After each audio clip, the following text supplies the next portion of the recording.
Hey everybody, this is Geneva of. You always know I gotta dance, even though there's no music.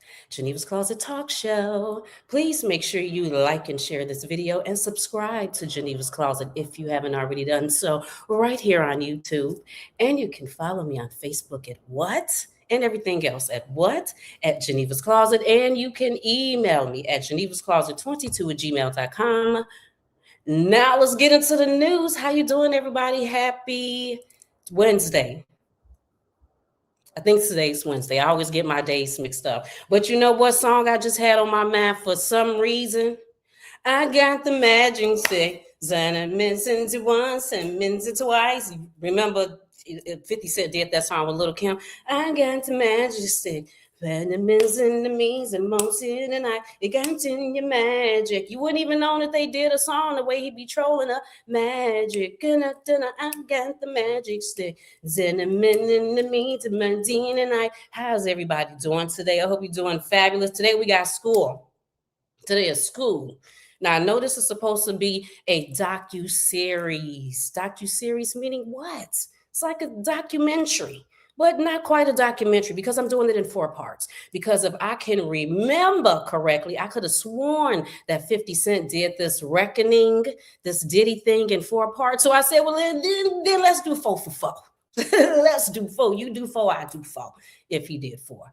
So, so it's supposed to be like a documentary where I'm deep diving, going into some things that maybe you knew, maybe you didn't know, maybe you didn't know it to this extent. So it's like a documentary, but we're doing it in 4 parts. So it's a series, but really, this is really school. I'm going to teach you some things, maybe some things that you didn't know. And this is not really only about 50 Cent. This is about his character too, because maybe you have a hard time paying attention, noticing when you see someone acting like the way that he act, what that is. So then we're not sitting in the background as adults applauding his behavior, condoning the things that he do. Because first and foremost, what we need to remember, and what I am going to try to remember to reiterate throughout this series, is that the man is 50 years old.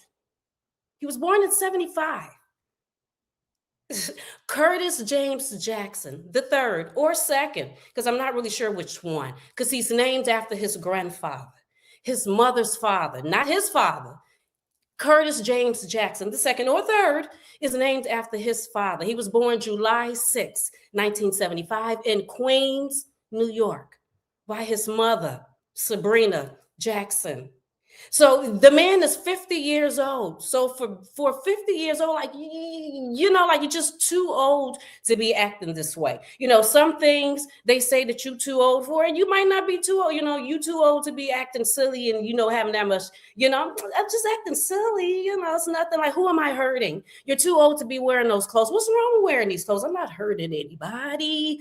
You're too old to be going out all the time. What's wrong with me going out? I'm just trying to have some fun. Or you're too old to be bullying and bothering other people. Now that is not just for yourself. You're hurting other people by doing that. And that's why I felt like that I wanted to get into this, because in my mind, I was like, so he made this reckoning thing because you act like that you care about what Diddy is doing and you're so appalled by it and you want to let everybody know. But I'm thinking in my mind, just like you wanted to let us know about these women, Diddy's girlfriends and all of this stuff. And I'm like, you did this docu-series, trying to drag Diddy for mistreating women.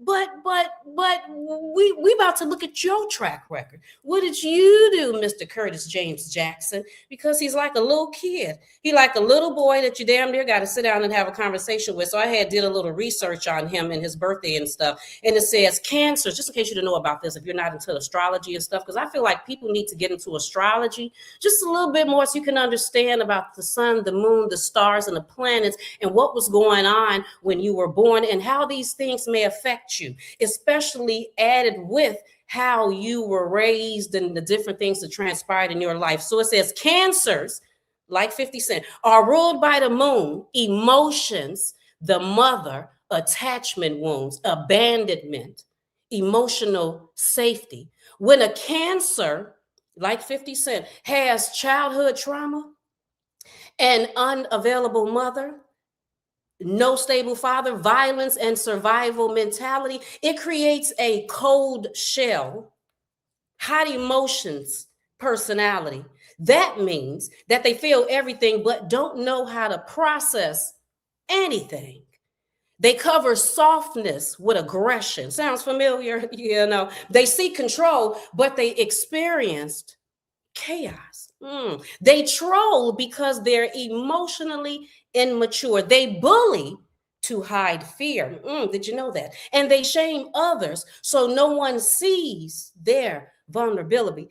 Now, I'm not a psychiatrist, I'm not a therapist, but because they act like that. In order for you to be able to look at someone and tell that something is going on, you need to have some type of degree. I don't need degree. I got a common sense and life lessons let me know that something is definitely going on with Mr. Curtis James Jackson. So let's get into it.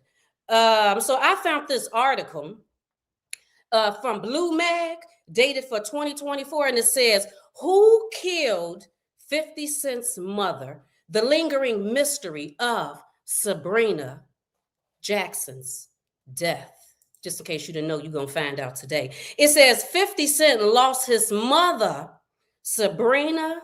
Let me see. Wait a minute. Let me take it back. Lost his mother, Sabrina Jackson, before reaching his teenage years. Both he and his mother were involved in the drug scene, leaving some to think she was shot. Let's get into it. Rapper turned mogul. Just figure this out. 50 Cent has always been open about his rough upbringing. He often reflects on the impact of being raised in Queens by his single mother, Sabrina Jackson.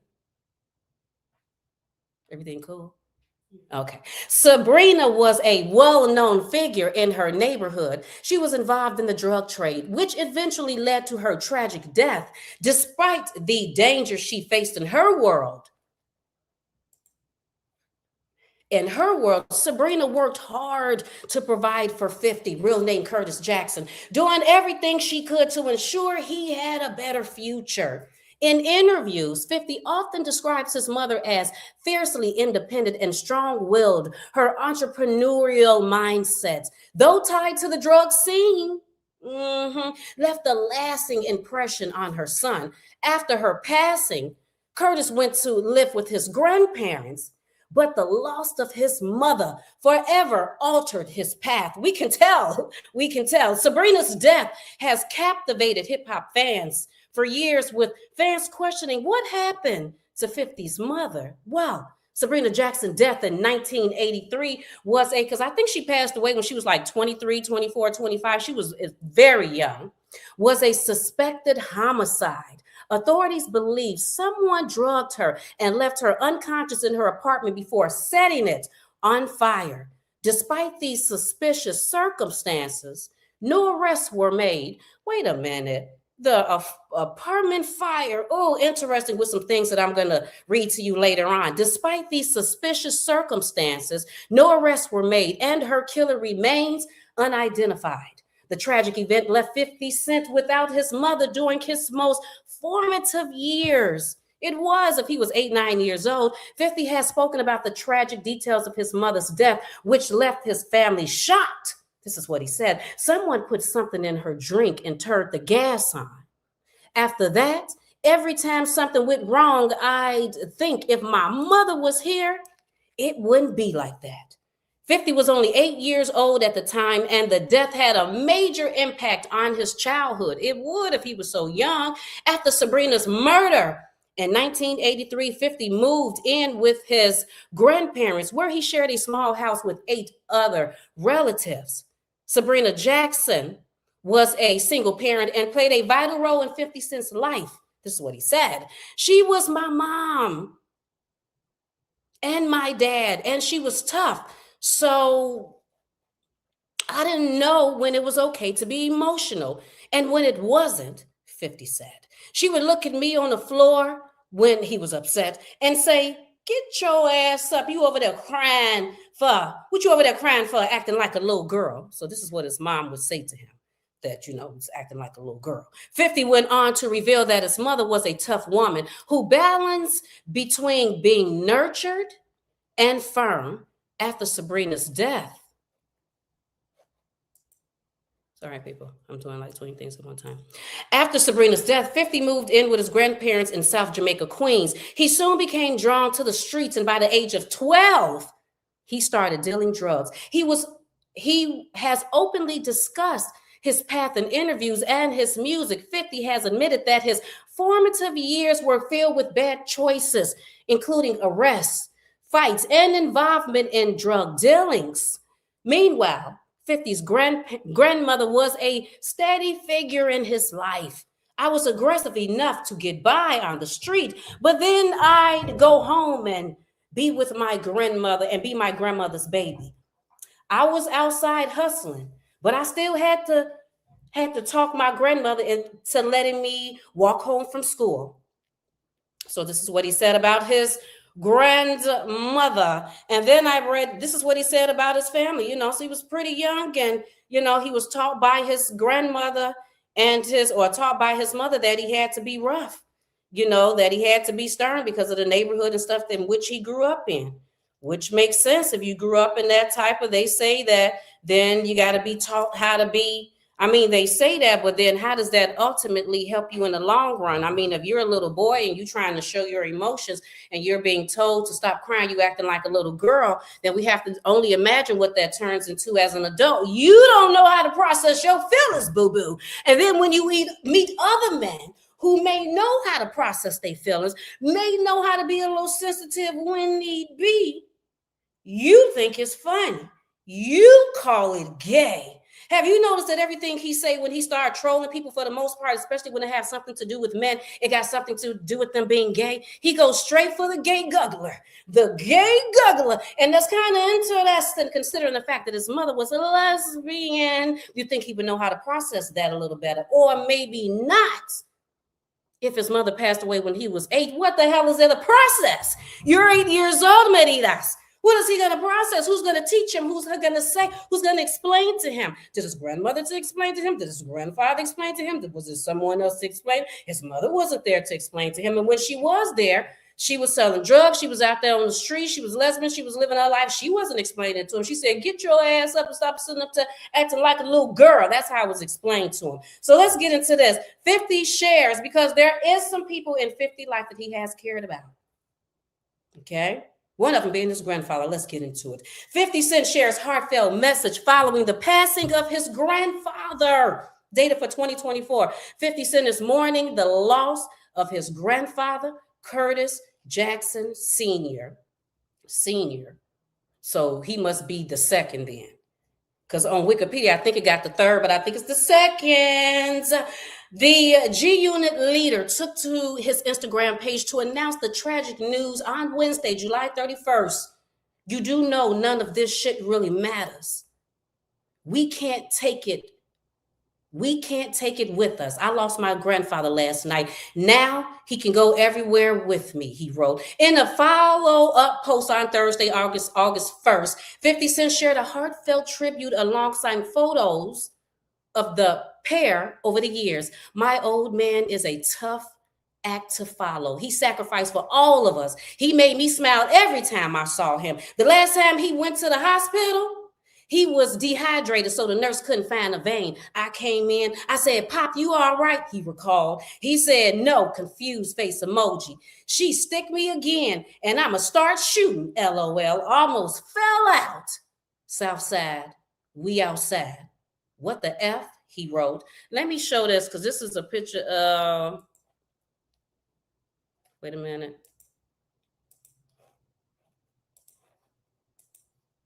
Here go a picture of his grandfather right there. Here go his grandfather, that poster he wrote. The cause of Curtis' death has yet to be revealed. He was 91 years old. During an interview last year, 50 Cent revealed that his grandfather raised him. I grew up with my grandparents. We were living on my grandfather's income.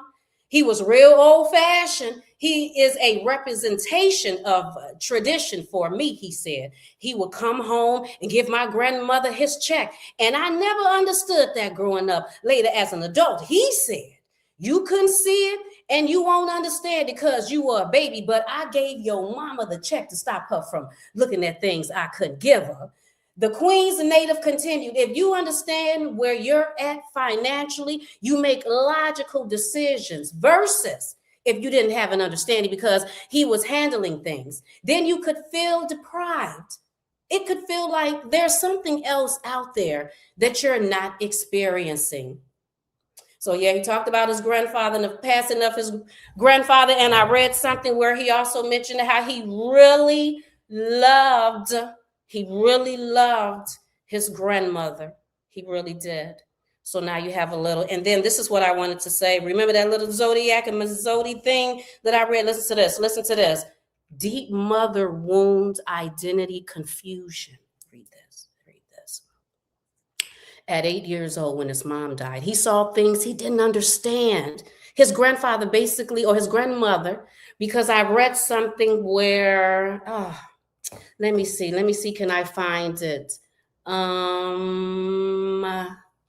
Let me see, can I find it? It might be in this phone, where 50 Cent mentioned something about his grandmother.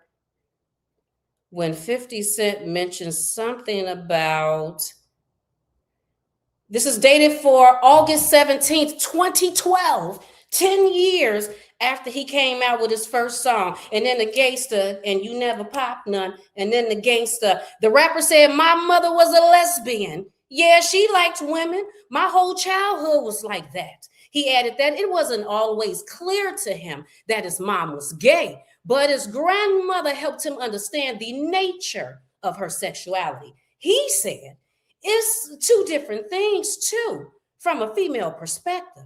When you see two females together, you think, remember, this is boy 7, 8 years old. You think, oh, they're just girlfriends. They're close.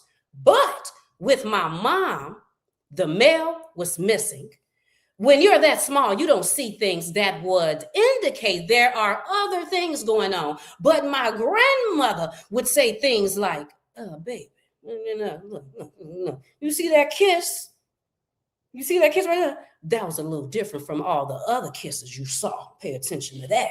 That's what grandmama was saying. The rapper has also recently cited, remember this was in 2012, that President Obama's endorsement of marriage equality as an influence on his own opinion, saying, he said Obama influenced him, whatever. Obama is for same-sex marriage. Well, if the president is saying that, then who am I to go the other way? That's what he said. I can't tell the way you sitting up here picking on people all the time. I can't tell. Now let me go back to what I was reading about that astrology thing. That when you're 8 years old and this type of stuff happens, he saw things that he didn't understand. And his grandmother basically, either knowingly or unknowingly, weaponized his confusion. Then a child that young doesn't process sexuality, identity, emotional safety, rejection, or grief. So they grow into adults who avoid emotional intimacy. We're going to get into that. Have displaced anger. Oh, you see it. Mock what they fear or don't understand. Do that all the time. Attack other men who show vulnerability. Attack women when they feel powerless. Oh, goddamn. Use humor as armor. This nigga think he funny with his 36.9 million subscribers, and use aggression as self-projection. This is classic attachment trauma mixed with hyper masculinity conditioning. That's what ChatGPT said. ChatGPT put it on there on what it was. Now let's get into, wait a minute, let's remove this. And now let's get into his first baby mother. Now I know you done heard of her. Her name is Shaniqua Thompson. Shaniqua. Her name is Shaniqua. First baby mother. Shaniqua. There she go right there. That is her name. So I don't have to keep saying first baby mama, first baby mama. Well, I found her story to be interesting because I feel like that when we are reading articles about Shaniqua, it tends to go into, oh, she wanted all 50 Cent money she had, Sue. She wanted $50 million and she wanted his money, and then that the son is money hungry and she's money hungry, because these are the things that 50 Cent wants us to believe about her. But when I was reading these things, I found some things a little interesting about her story. Let's get into it. This is some court documents dated for 2008. Now, I tried to do this stuff in chronological order because I want to give you a story. I really want you to see how this stuff had transpired. So why 50 Cent trying to tell us about Diddy, boy, let's talk about you. So this is dated for 2008, and this is some court documents, and it says, in this unfortunate tale of a love relationship gone sour, the plaintiff is Miss Shaniqua, okay? And the defendant is Curtis James Jackson, 50 Cent, okay? In this unfortunate tale of a love relationship gone sour, plaintiff seeks lifetime financial support from her ex-boyfriend and the father of her child, 50 Cent, based on promises to take care of her for the rest of her life when he made it big in the entertainment industry. By virtue of this decision, plaintiffs claim to half of defendants' multi-million-dollar estate and future income set at no less than $50 million is dismissed, and this saga comes to an end. That's what the court stuff said. Let's get into it. It says factual background. The parties began dating in 1995 when plaintiff Shaniqua was in college and the defendant, Curtis, 50 Cent, was recently paroled and unemployed. Defendant, just in case you didn't know, here goes some little backstory on their relationship. Defendant began living with the plaintiff on Sutton Boulevard, Queens, New York, if I said that wrong, whatever, in 1996. While plaintiff was pregnant with defendant's son, Marquise, plaintiff relocated to Far Rockaway, Queens. It was at this time that the parties, wait a minute, let me start that back again. It was at this time that the parties allegedly entered into the oral agreements that is the subject of this lawsuit.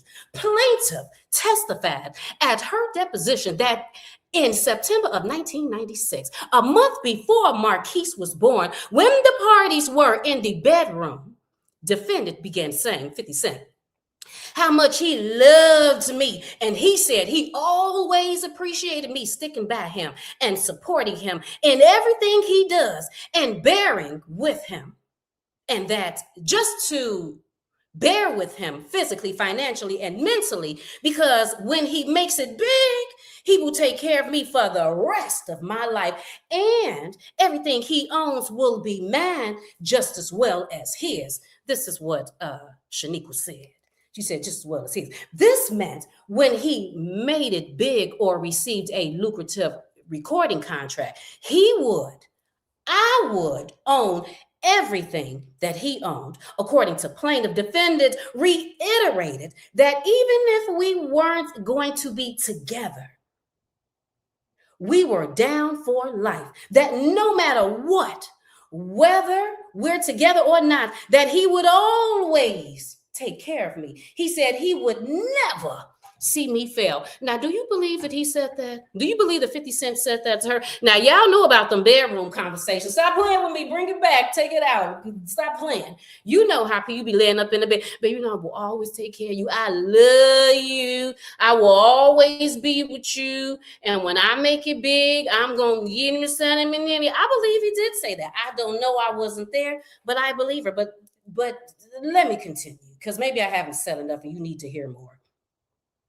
In response, plaintiff Shaniqua told defendant that she will support him until you get it together, including taking care of the children and the house and being there for defendant mentally and financially. As far as the parties being equal partners, defendant said that when he made it big, that I will be equal partners in all of his earnings.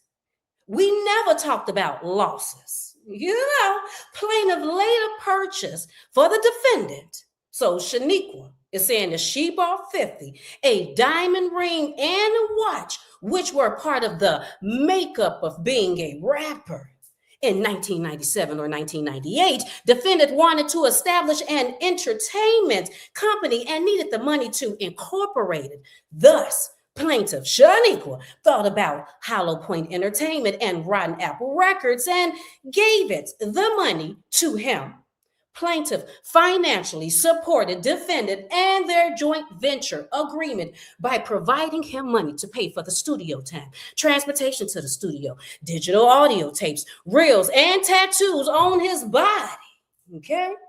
Plaintiff stated that the company would be half mine. That's what she said, that 50 said, that it's going to be half and half, boo, half and half. Like, you just done had my son, Marquise, 1996 was mine, so was yours, man. You helped me out. I'm gonna make sure you always taken care of. Look, even if we not together, that don't mean nothing. You carry my son. You bear my child. I got you always. This is what she's saying. He said, I don't know, I was not there. In May of 2000, defendant 50 Cent was nearly fatally shot in front of his grandmother's house. Plaintiff Shaniqua slept on a chair by 50 Cent's side while he was hospitalized for 18 days. Upon defendant's discharge, the parties relocated to plaintiff's mother house in Pennsylvania, where plaintiff nursed defendant back to health. Over the course of 5 months, he couldn't do anything. He had a metal rod in his right hip. He couldn't walk. He couldn't feed himself. I would have to make him food, blend the food, make him breakfast. He couldn't go to the bathroom by himself. He couldn't wash himself. I would escort him, put the walker in front of him, and escort him to the bathroom. I would have to massage his feet. That comforted him until he went to sleep. I did it because I loved him and I wanted him to be happy. This is what she said. And if you think back and make you think of the movie, if you've seen the movie Get Rich or Die Trying, you know the movie that came out in 2005 that 50 Cent did. It was supposed to be based on his life. And in that movie, he had his baby mama, which is supposed to be loosely supposed to be about his baby mama. He had his baby mama. She took care of him in that movie. Don't you remember? She even had to, more than physically take care of him, she had to mentally take care of him, because remember, he had got depressed and stuff because he was just about to sign a deal and stuff was supposed to just about to pop off and stuff. And then he got shot. So then it didn't happen. Let's get all into it. After defendant, oh, wait a minute. There we go right there. In October of 2003, the parties moved to their own apartment in Delaware, where they resided for the next 4 days. After the defendant signed a music deal in 2003, defendant began paying some of the bills and giving plaintiff money he earned from his tours. At some later point, defendant gave plaintiff an ATM card, a G-Unit Touring American Express card, and blank checks drawn against the Rotten Apple Record Company. Plaintiff helped him incorporate. As to other sources of income, plaintiff Shaniqua is saying that she also flipped a couple of properties. Okay. In 2003, defendant purchased a mansion in Connecticut. The purpose of the mansion was to provide room and board and a safe and secure place for him and other artists to record music, since defendant didn't like, room and board and a safe and secure place for him and others to record music, since defendant didn't like recording at studios because people were trying to kill him. So plaintiff visited defendant in Connecticut on the weekends and during summers. However, plaintiff declined defendant's invitation to move to Connecticut, as she did not want to be left alone, further away from her family and friends while he was always on tour. Later in 2005, defendant forced plaintiff, so 50 Cent, forced Shaniqua to execute a release of life story rights to the movie Get Rich or Die Trying, 2005. Since defendant always was telling plaintiff to purchase a home, Plaintiff hired a real estate agent to begin looking for a house in New York. In 2005, the parties moved to Bayside as a way station until Shaniqua found a home. In August or September of 2006, after the agent notified Shaniqua of two houses in Dix Hills area, Shaniqua and her two children, because remember, she already had a daughter. Shaniqua and her two children went to the house on Sandra Drive and another house, and I told her I liked the house on Sandra Drive. In December of 2006, right before the closing, and while in Bayside apartment, defendant and plaintiff entered into an oral agreement. So 50 Cent and Shaniqua entered into an oral agreement. Defendant 50 agreed that the house would be in Shaniqua's name. He was going to pay for it, cash, would have no mortgage, and it would be in my name. Shaniqua name, that's what she's saying. Defendant 50 said this to numerous people, not just me. This conversation came about because as time went on, that he wasn't honoring what he said. She said that she saw that he wasn't honoring what he said. So I said, everything else is in your name. According to plaintiff, defendant said, look, you act like I would never take care of you. What you talking about? I promise you I would always take care of you. When plaintiff responded, well, if you feel that way, then the house in Dix Hills should be in my name. To which 50 replied, okay, done. All plaintiff had to do was show up at the closing, sign them papers. So on December 19th, 2006, 6 years after he was shot 9 times, 4 years after he came out with Wankster, defendant sent plaintiff an email message stating, this is what 50 Cent sent to Shaniqua, stating, Neek is really hurt me to hear you. Lord, I know he did not, Lord, did he spell it like this? I'm assuming because everything else is spelled right. And then when you get to this part that's supposed to be an email, Lord, he said Neek, okay, because Shaniqua, okay, it really hurt me to hear you say you think I wouldn't take care of you. You can have the house.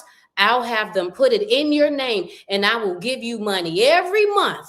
It doesn't matter to me. That's what he said. He said, it doesn't matter to me. The night right before the closing, defendant came home. 50 Cent came home to stay in the city and asked to meet Shaniqua in his hotel room to talk. Shaniqua declined, insisting to talk after the closing. Shaniqua stated that she went along with certain things because she loved him, but she had been fed up with this nonsense of beating her and messing around with other women. Let's get into it. On the day of the closing, February 5th, 2007, all the parties had showed up to the closing and plaintiff appeared. Shaniqua appeared at the closing, except for 50. When it came time to sign the closing documents, Shaniqua stopped the whole procedure. Took 50 Cent's representative, who had power of attorney, Alan Hawk, if I've said that correctly, out of the room, insisting that the house was supposed to be in her name. When she called 50 Cent, he instructed Shaniqua to put Alan on the phone. I'm going to have him put the house in your name. Mr. Hawk took the phone and said, wait a minute, Curtis? Wait. Then Mr. Hawk went into his office, closed the door, and came out only to advise Shaniqua that, look, we're going to do it. Don't worry about it. We'll do it. Let's just do it this way first, okay? Okay, we're gonna do it. Don't worry. Let's just do it this way first. And then a couple of weeks after, we'll just transfer the house into your name. Okay? The closing continued, and plaintiff was given the keys. The following day, 50 Cent expressed to Shaniqua that he wanted to be with her and wanted permission to move into the house. Shaniqua said, okay. Following the closing, Shaniqua and her grandmother packed all of their things and 50 Cent belongings for the party's move into the house in Dill Hicks, New York. Over the next 2 weeks, 50 Cent drove Marquise, his son, and Shaniqua's daughter to school every day. However, 50 Cent moved out because him and Shaniqua got into a physical altercation where he hit plaintiff. Plaintiff was upset because the house was supposed to be in her name, and he, at the last minute, at the closing, he changed his mind. And then in 2008, in 2008, get this. In 2008, 50 Cent filed a petition in family court to establish his child support obligations, and later a petition in housing court to evict plaintiff from the Dill Hicks home. I said, really, bitch? The family court directed that 50 Cent pay $6,700 in child support, which includes a housing allowance. The housing court granted defendant possession of the Dill Hicks home and issued a warrant of eviction against plaintiff.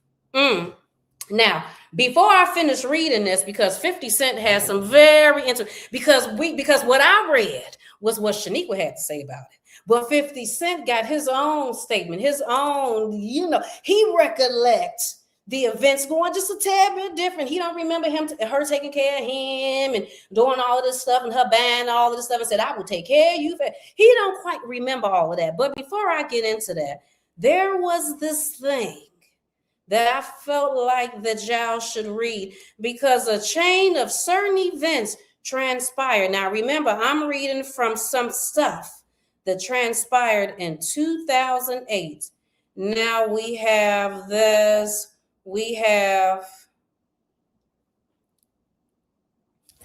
Now we have this particular incident. We in school, people. This is school. I'm schooling y'all on 50 Cent. This is coming from XXL Mag. XXL Mag. And it says 50 cents. It's dated for May 30th, 2008. And it says 50 Cent mansion set ablaze. Baby mother and son escape, sent to the hospital. The same mansion, the same house, the Club Hicks that I've been sitting up here. This is in 2008, 2000. A fire that an official is saying is definitely suspicious. Ravaged a Long Island mansion owned by 50 Cent this morning. According to Newsday, 6 people who were inside the house were sent to the hospital as a result. Eyewitnesses said one of the persons sent to the emergency center was Shaniqua Tompkins, the mother of 50 Cent's son, Marquise, 10 years old. 50 and Tompkins were spotted arguing in the street only days before the fire set ablaze to the Long Island home. Footage of the fight appeared on TMZ earlier today. The couple have been going through litigation regarding their son and child support. He's obsessed, Tompkins told reporters gathered around her today about 50 Cent. If he can't have me, he feels like no one can. He's obsessed. He's very obsessed. We're in litigation. We're fighting over the house. He said he was going to have someone come kill me. And watch what he does. And look at what he did. And he has made no contact to see how his son is doing. I'm very upset. Tompkins claims she heard intruders near the home prior to learning her house was set on fire. Representatives for 50 Cent, however, confirmed he was in Louisiana at the time of the blaze. He made no comment regarding the incident. The home was purchased by a G-Unit star in 2007 and currently one of the many things at the center of a lawsuit against him and Shaniqua. The two have also been battling over child support payment levels. The rapper attempted to evict his child's mother from the $1.4 million house last month unless she pointed up $4,500 a month in rent to the wealthy entertainer.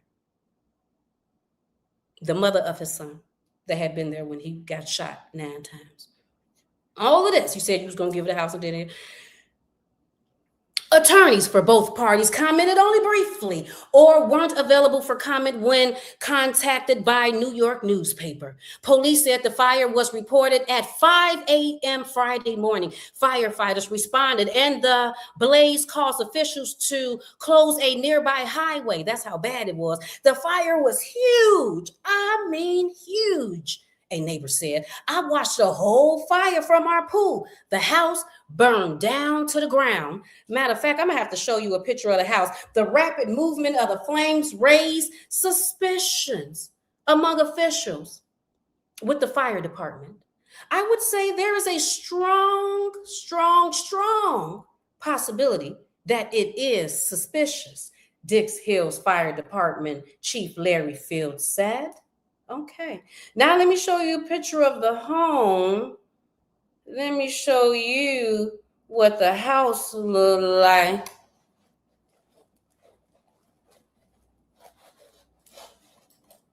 Oh, wait a minute. Where's the picture of the house? Wait, oh, shoot. Pressing the wrong stuff. Okay, what am I doing? I got to get this off. Now let me show you. So here go a picture of the house. Home at the center of 50 destroyed by suspicious fire. And then there go the home, just torched. They said it's suspicious. That the house literally caught on fire. So now, okay. So now let me get back to, because now there's another article I wanted to read after the house. Oh, matter of fact, I know what I'm supposed to be doing, because I was minding my own business and I was actually looking up something else last night. And then I ended up finding this article. And when I found this article, I said, oh, I'm going to have to read this to the people. I said, this adds a little bit more context to that fire. We didn't know all of that about that fire. Okay, now we're going to read this about this fire. You thought I was done. I'm not done. Because, see, now this is where research come in at. You know, because you can read one article got some information, and it's some good information. Then you read another article, the other article adds to it. This is coming from the New York Post, dated for May 30th, 2008. 50 Cent's Long Island home burns down. The mother of 50 Cent's child accused the rapper of trying to burn them to death after a suspicious fire ripped through their Long Island home early today. He tried to kill me and his own child, said Shaniqua, 31, who miraculously survived the suspicious 4 a.m. blaze, which leveled the $2.4 million mansion in Dix Hills, where she lives with the rapper's 10-year-old son, Marquise, and 4 relatives. The blaze erupted after Tompkins and 50 Cent, whose real name is Curtis Jackson, got into a violent dispute Monday during a deposition in a $50 million lawsuit she is bringing against him. Who do I think did it? Who do I think did it? Curtis Jackson, Tompkins told the Post. He threatened me on Monday that he was going to have someone visit me. My kids are in the house. Who would try to kill your own kids? He's supposed to be all about being a gangster. That's not a gangster. That's a coward. The blaze was deemed suspicious by authorities in Dix Hills, though cops have no suspects. The rapper was in Louisiana at the time of the fire, filming a movie. His lawyer, Brett Kimmel, blasted claims his client torched the home. Any suggestion that Mr. Jackson had anything whatsoever to do with the fire at this home is outrageous and offensive. That's what he said. He said, you ain't gonna blame my client. Shaniqua said that she was awake at the time the fire started because she was caring for Marquise, who was sick with a cough. Around 4 a.m., someone threw a mock cocktail in the house, she said. I yelled, let's get out of here. We have to go. There's a fire.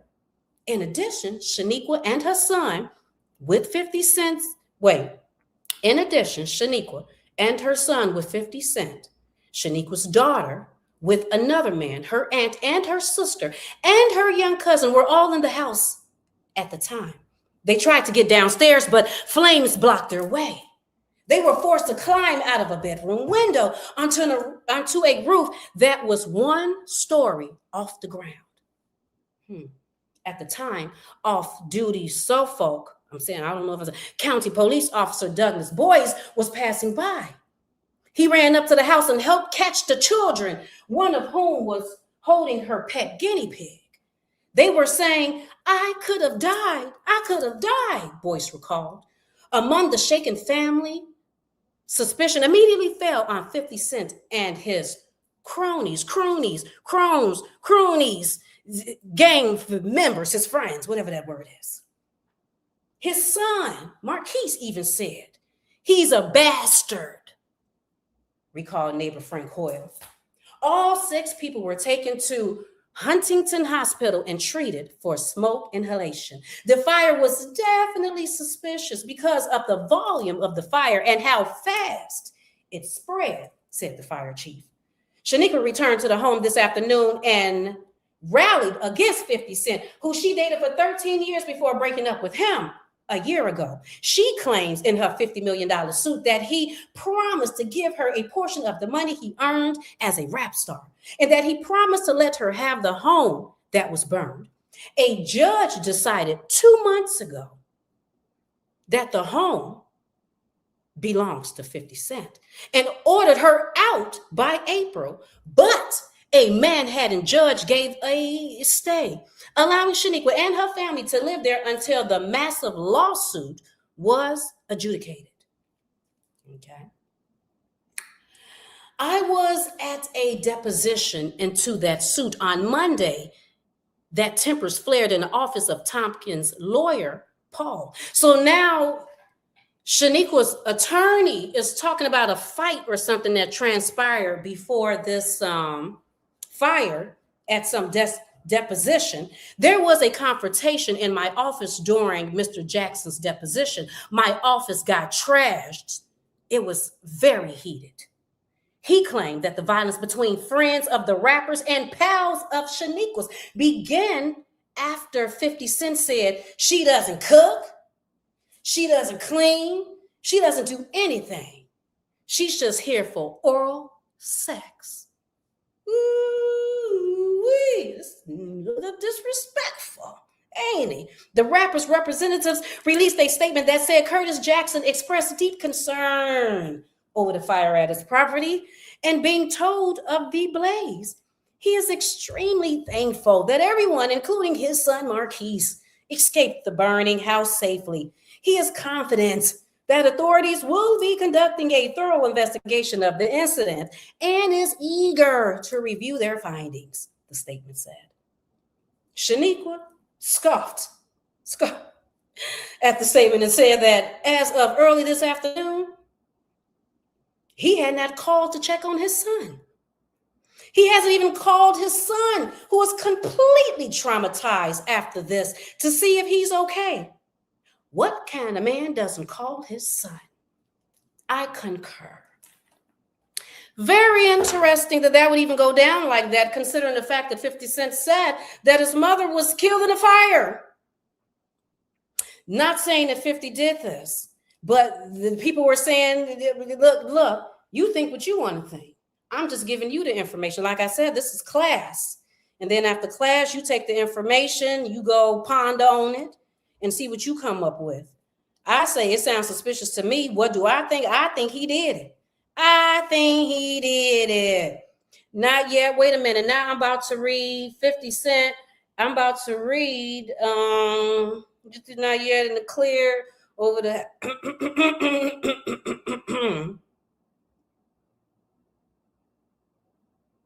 50 Cent is 50 Cent employee accused of the 2008 fire at Long Island Estate. 50 Cent, not yet clear. Let's go to that one. 50 Cent, not yet in the clear over the house. Said 50 Cent not yet in the clear over the house, data for May 6, 2009, almost a year later, despite reports on 50 Cent website. So 50 Cent put on his website some stuff. It said, despite reports on 50 Cent website, authorities have not yet cleared the Queens bred rapper of any wrongdoing involving the arson of his Long Island mansion. Last Friday, a post on thisis50.com read, the police department and insurance investigators ruled that there is absolutely no proof or evidence suggesting that Curtis Jackson or any affiliated parties were involved in the fire. Curtis Jackson has just been cleared of all accusations. The investigation will continue until the guilty party is found. Well, yet in an interview with MTV News, the commanding officer of the Suffolk County Police Department's arson squad disagreed with the post, saying the G Unit honcho is not yet in the clear. The investigation is still ongoing. I don't know where they got that information, but our case is still open and ongoing. So, yeah, I don't even know what that was all about. Or I think that's him just trying to, once again, make things sound the way that he wanted to sound and put the stuff out there. But the fact of the matter is that 50 Cent employee was accused of the 2008 fire. It says 50 Cent, this is dated for February 26, 2010. 50 Cent employee is accused of the 2008 fire at Long Island Estate. Okay?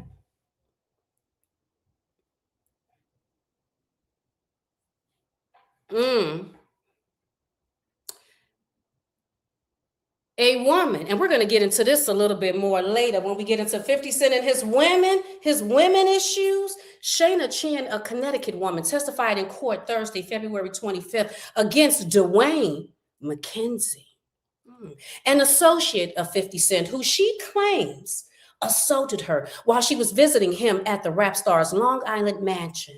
In her testimony, she claimed that in addition to being violent with her, McKenzie often talked about seeing the house that McKenzie also often talked about setting the house that belonged to 50 Cent's ex-girlfriend on fire. While the rapper was not specifically named in the case, this accusation will likely interest in the case of suspicious house fire that occurred at 50's Long Island Estate in 2008. So a woman that was dating 50 Cent's employee said that she had heard the employee, this Dwayne McKenzie guy, state several times that he was going to set the home on fire. You know, that bedroom talk, stuff come out in the bedroom talk. People be telling a whole lot of information when you just laying in the bed.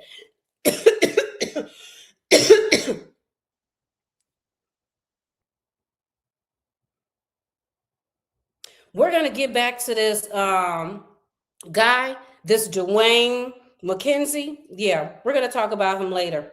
But now let me go to, matter of fact, I had found something else that I found interesting too about this. What did it say? It says something about an insurance company. What did that insurance say?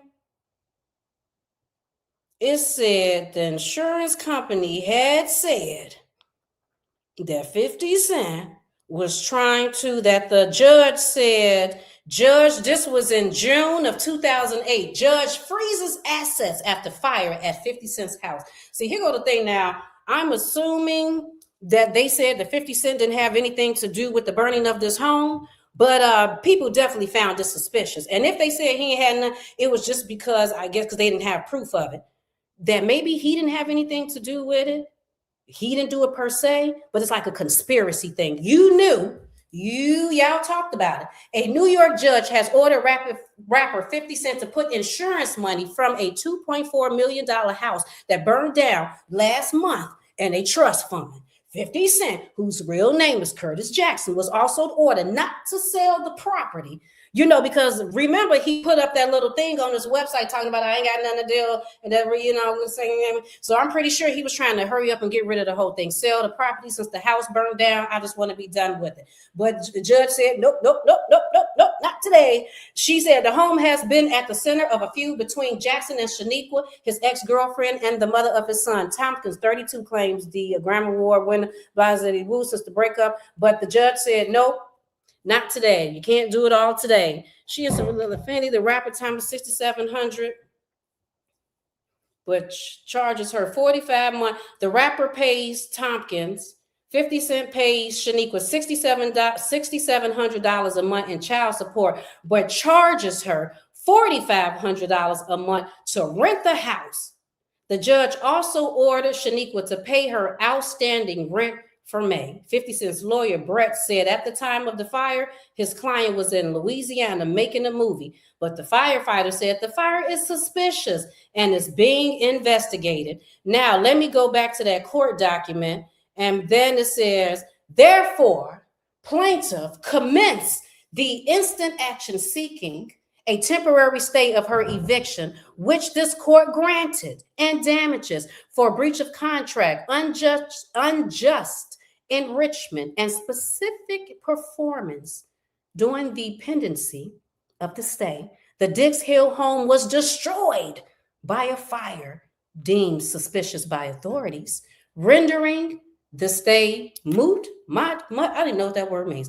But now this is what 50 Cent had to say. This was Lil Curtis. This is what Lil Curtis had to say. You know, because they call him 50 Cent. They call him 50. I actually think 50 is a good name for him. I think he did a good job choosing that name. So I was just talking to my daughter about this. Because he's actually half of the man that he should be. So 50 about right. Because you show not 100% of a man. You about 50%. And to further that, I actually think he should have named himself 25 Cent.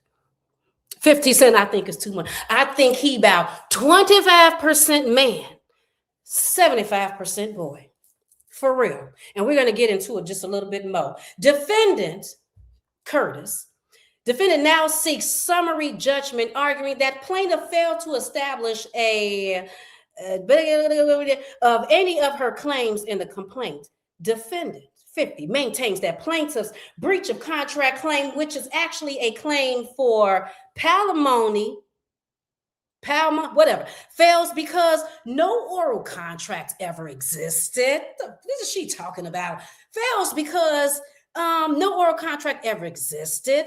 The purported contract is barred by the statute of frauds and statute of limitations, and the contract lacks the specific mutual assent and definition. Essentially, plaintiff was defendant's girlfriend from 1996 and then turned into my son's mom. Sudi said, we slept together from time to time, but she was just my son's mom.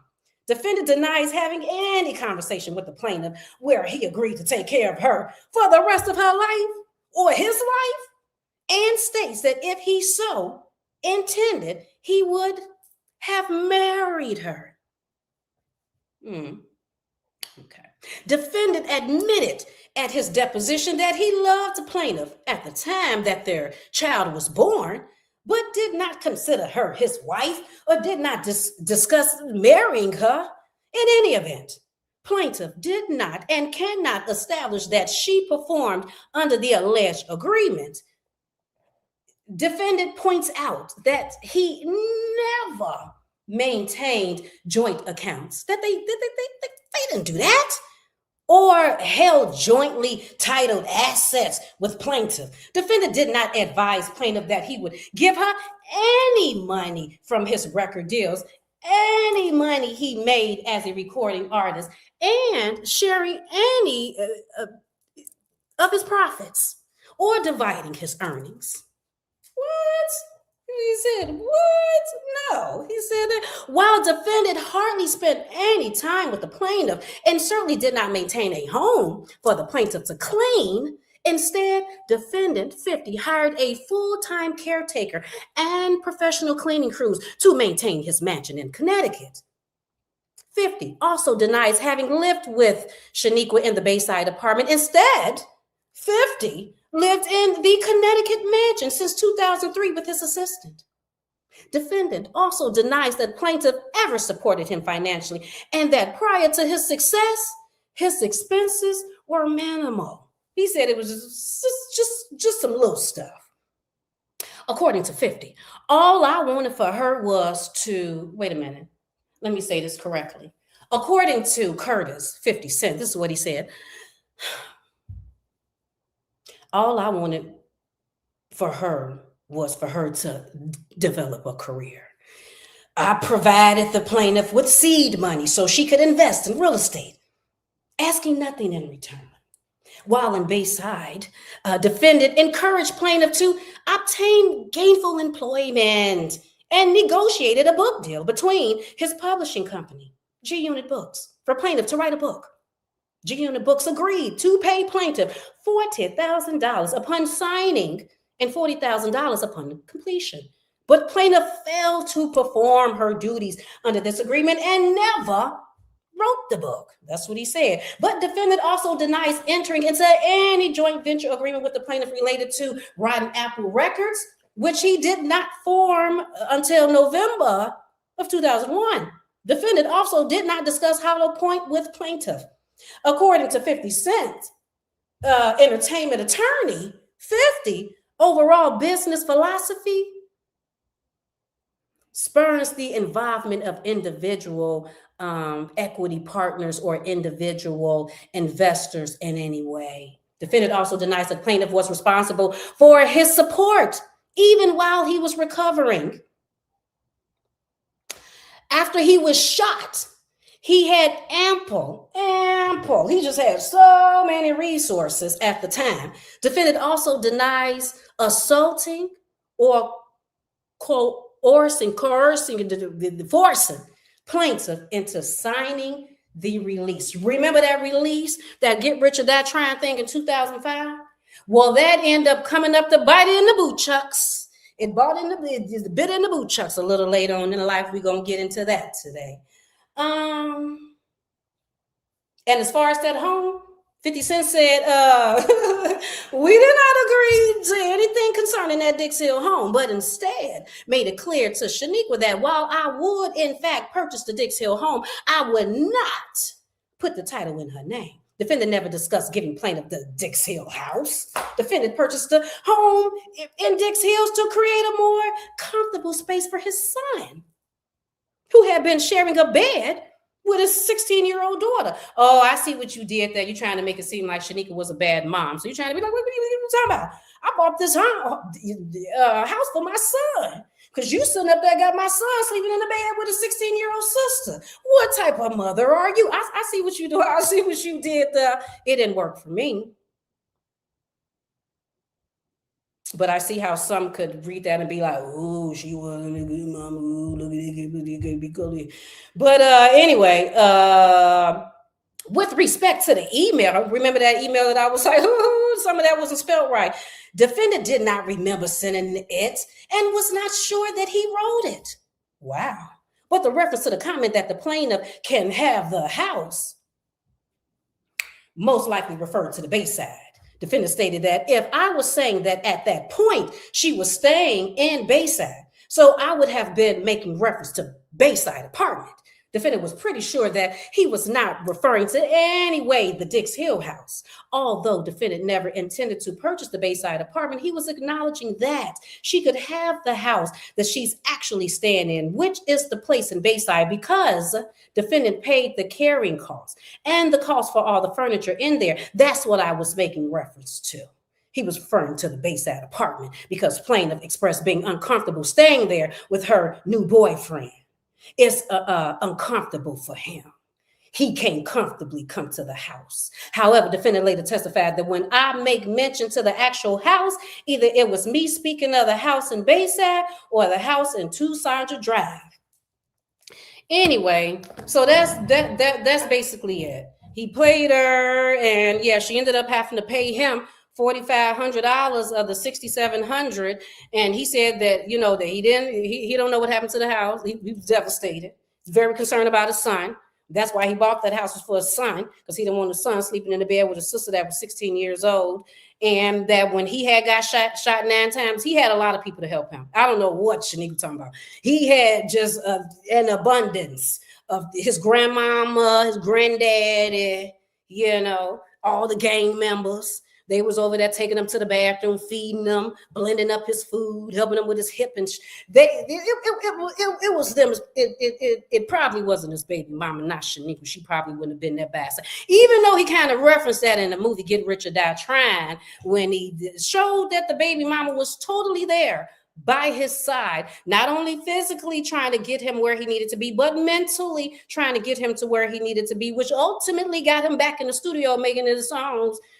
Then I get the magic stick, and it meant send the once, I meant it twice, and then the magic stick. Okay, exposed rappers. Now we're gonna go to another article. I'm not done. This is school. Y'all ain't been in school in a while? Well, this is 50 Cent school. Today we learning about 50. This is lesson 1, 50 and women, how to deal with women. What you do when you have been traumatized as a child. 50 Cent's ex-girlfriend exposed rapper of abuse. Who said he was? Who? Shaniqua? What Shaniqua say? Let's see what Shaniqua had to say. Cause 50 Cent liked to get it all out there. He liked to deep dive. Because 50 Cent felt like that when he felt like we didn't have enough information about Diddy. He felt like that wasn't enough. Us hearing that Diddy was over there having the menage a trois, sleeping, that he was playing with sperm, rubbing the sperm all on him. 50 felt like that was enough details for us. That wasn't enough. They're hearing about the court case. All the stuff, him sitting over there playing with himself with his mask and stuff on while Cassie messing with other men. 50 felt like that wasn't enough details. He felt like that Diddy had not been drugged enough. We needed more information. Us hearing that Diddy has an obsession with baby oil, just over there, just lathering up, just lathering. 50 said, that's not, you gave them some information, but you didn't deep dive on that, which I wish you would have deep dived on that docu-series you did. You sitting up here telling us stuff. Tell us about the baby oil. What's the backstory on the baby oil? You couldn't get no interviews on the baby oil. Nobody couldn't tell you why he loved baby oil so much. You couldn't found the nanny or the daycare provider from back in the day that said they used to rub him with the baby oil. And he used to like, you couldn't give us no information on that. Why you sitting up there deep diving? But he felt like that wasn't enough information. That wasn't enough. He needed to come out and let us know more. In 4 parts, if I'm not mistaken. Well, let's 4-part him.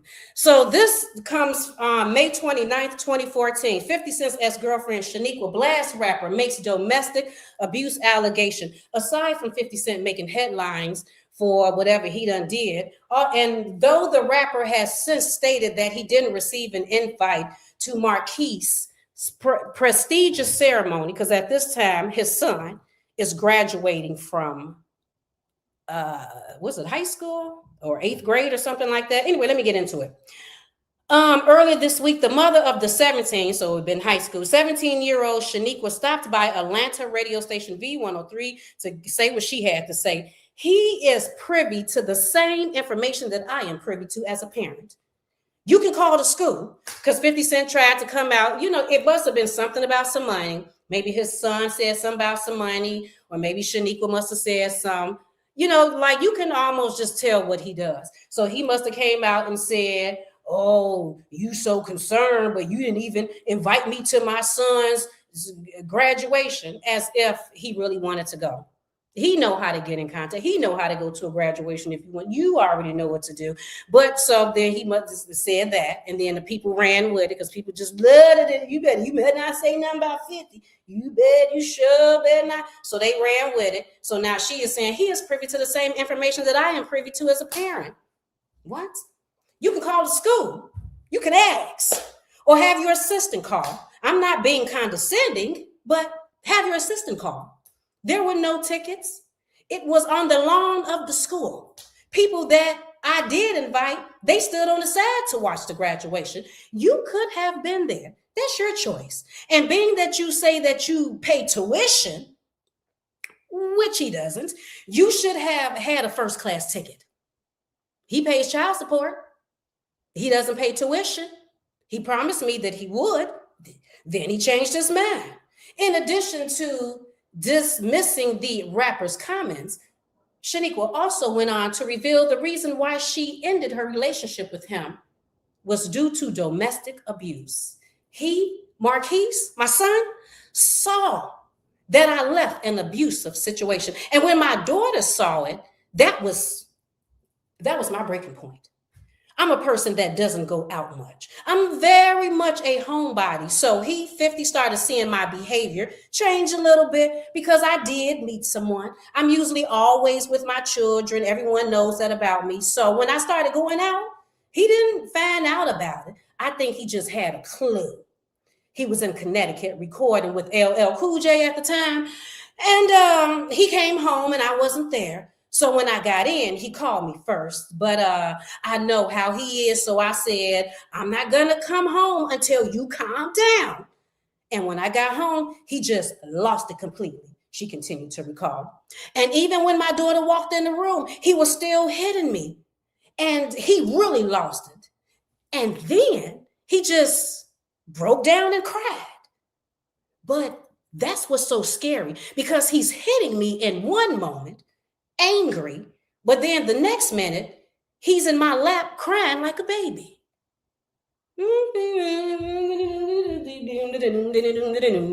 That's them serial carriers.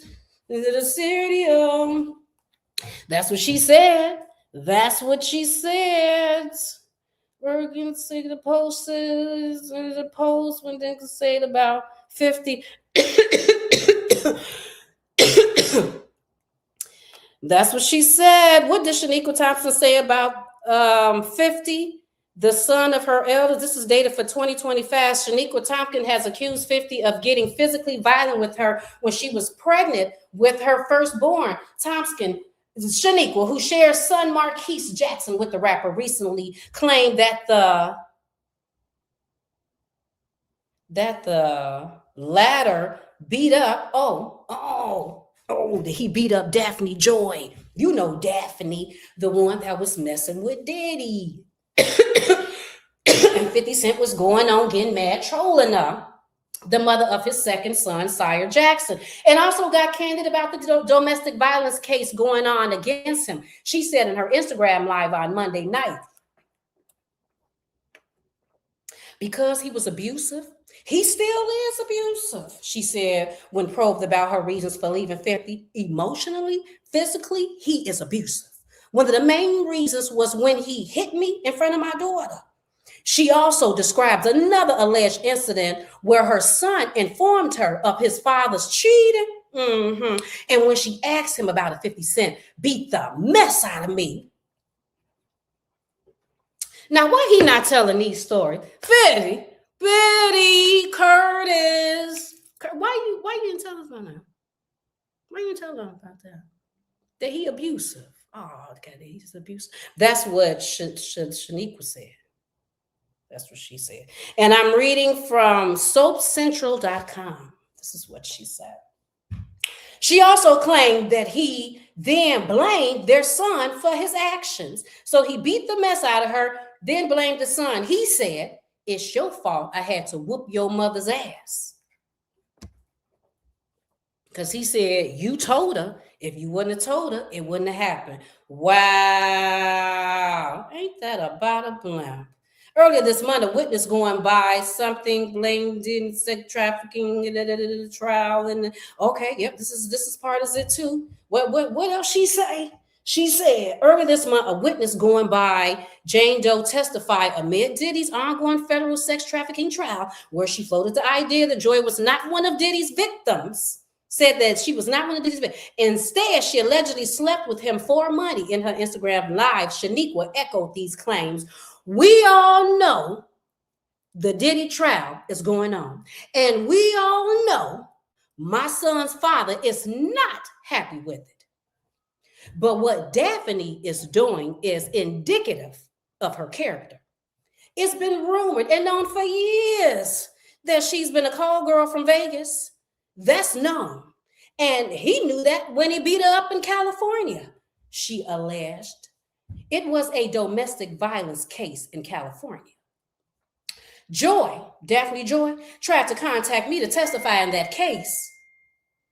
They contacted my child support attorneys for me to testify in Daphne Joy's domestic violence case, which I declined. Tompkins also claimed not to be on good terms with Joy, which is why she refrained from testifying for her. Look, I'm a mother first, and I'm a woman. But during the duration of the relationship between her and 50, she gave me so much shade, and she was trolling me along with him.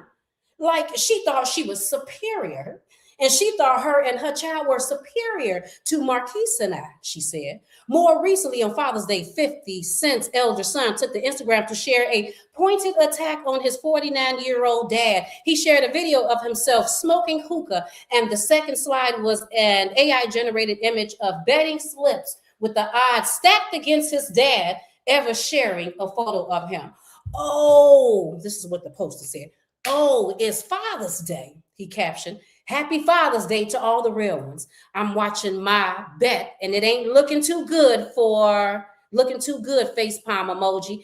I got the over. We all know this the day for photo ops. The day ain't over yet. Finishing strong. Get on your job. So this is what Marquise made a posting. See, he hurt. Hurt people. And he don't even have to do that. 50 Cent not even realizing, Bobo, you don't even have to be that way. Unfortunately, your life went the way that it went, that we don't know who your father is. I don't know if you know who your father is. Your mama was killed at 8 years old, and you was literally left assed out. I mean, you had your grandparents, but you was literally left assed out as far as having a mother and a father. You do not have to do that to your son, but you literally sat here and did the exact same thing to your son. Let Geneva tell it. You conspired to have the house burnt down, didn't give a damn. I mean, look at the time that you had them over to 4 something in the morning to throw a cocktail in the house and burn. You was what, hoping they were sleeping? You didn't even care. You didn't even be like, you know what? Burn the house down because I don't want this bitch to get it. This bitch ain't getting this house. Burn the house down, but we're going to make sure that they not in it. No. You know what? Do it at a time that, you know, that they probably not, that people, everybody awoke 4 in the morning. You expected them to be asleep. So, and then the article said your son was traumatized. He was 10 years old. He's traumatized.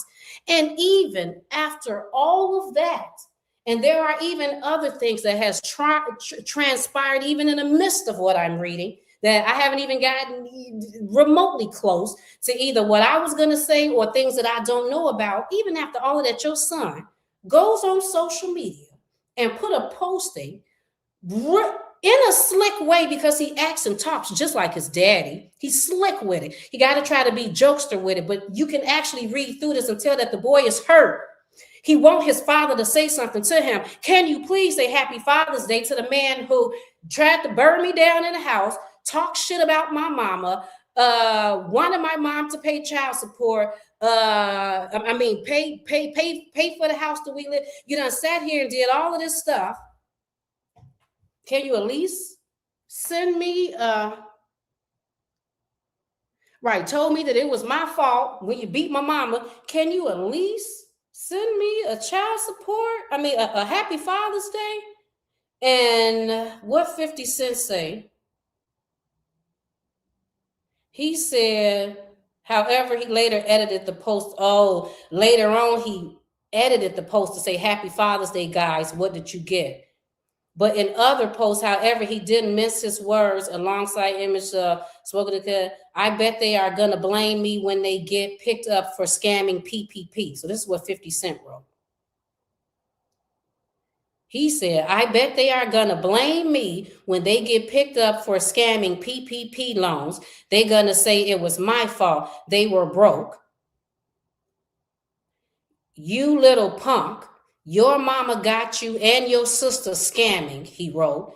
them people come to ask me some questions about it. I say I don't fuck with them. I'm a law-abiding citizen. However, he has since changed the caption for this post as well. 50 Cent and Marquise have publicly shared a rocky relationship. Though the father does seem to be closer to his second son, Sire, he has been known to share images of two over the years, such as back in 2019 when he shared a photo of the two on Father's Day and captioned it, "Best friends forever." Like, literally, you know who 50 Cent reminds me of as a father when it comes to his oldest son, Marquise? He reminds me of Brian McKnight.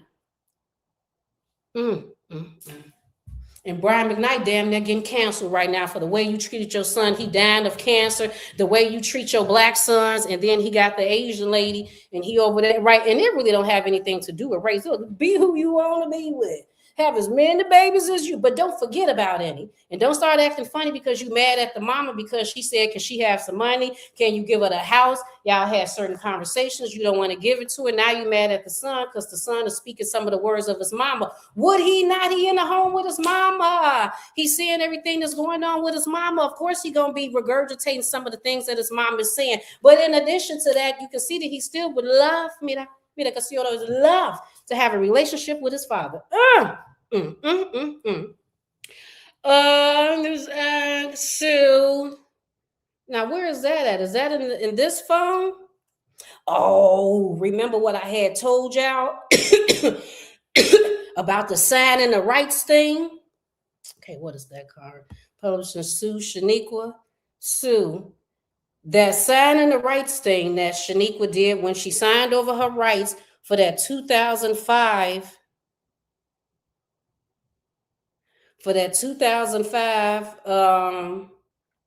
Get Rich or Die Trying. It literally has come back to bite her. Let me read this right quick because she threw something out that I found a little interesting. And this was in 2019. 50 Cent's ex, Shaniqua Tompkins, accuses rapper of having genital herpes. Now, why would she say the man got herpes? Do he got 50 Cent and his ex, Shaniqua, are back at taking shots at each other online. And at this time, she put the rap star on blast for allegedly having herpes. The hot mess popped out on January 7th when 50 posted a photo of body covered in a body cast. So he started it again. So it was January 7th. 50 Cent posted a photo of a body covered in a body cast. He says, "My first international tour, I came back. Shaniqua was like, boo, that's you, LOL," the meme read. He expanded in the photo's caption, "She went and got her body done. I thought she was doing real estate with that money. She said, F you. Do be, I don't know." Shaniqua was quick to fire back, taking to her Instagram story to post a screenshot of a Google search for genital herpes and added, "Can you get plastic surgery for this? Asking for my baby daddy." I know she didn't, but can you? Did you get it off? 50, is it on now? She said it's there. Is it? I don't know. We don't know. But did you get it off? Can you get that off? Like, what was what was the reason for that? Now, I don't even know how many subscribers he had on Instagram because most of his social media tirades, social media nuisance is done, nuisancey stuff is done on Instagram. Now, I don't know how many followers he had back in 2019, but currently, as of today, he has 36.9 million subscribers on Instagram, almost 37 million subscribers. So let's say at that time, let's say he had 15. Really, he could have had 10, he had 15. That's really neither here nor there. That's a lot of subscribers to be taken to Instagram to put it on there for what reason? For what? Like, what do you want the people to do? What do you want the people to do? I can tell you what he wants the people to do. He wants you to laugh. He wants attention. He put it out there and he like put it and wait to see what you gonna say. Are they gonna laugh?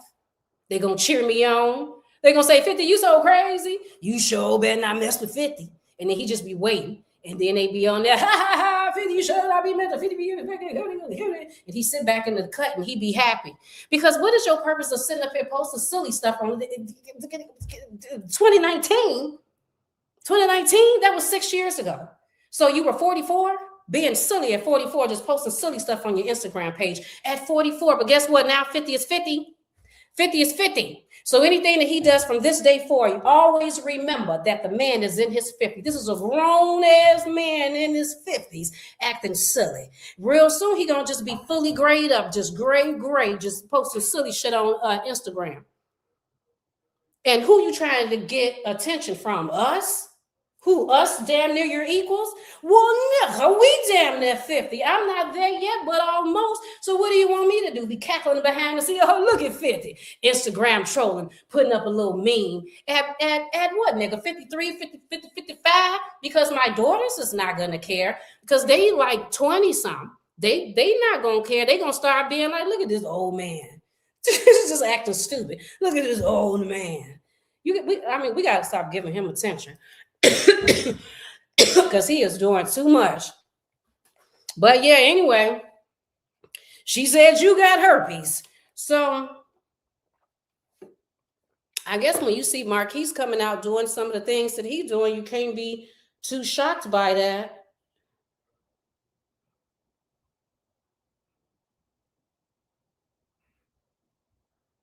You can't be too shocked by that.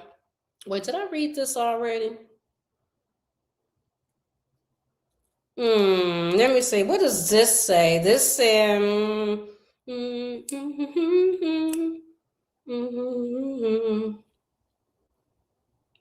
Cent said, I got bumped around. This is something that he said about his mom. I got bumped around a lot in the park, but I was more afraid of my mom than the people I got bumped around because I could not escape her. She, being a single mom at the point, she was everything. He continued to speak about the woman that gave him life, but died by the time she was 9. She was my mom and my dad. I already read that to you. But yeah, you got that toughness from his mother. From his mother. Now, where am I reading? Publishing Sue Shaniqua. Publishing. I don't know why I got that song in my head. And there's not. That's my baby.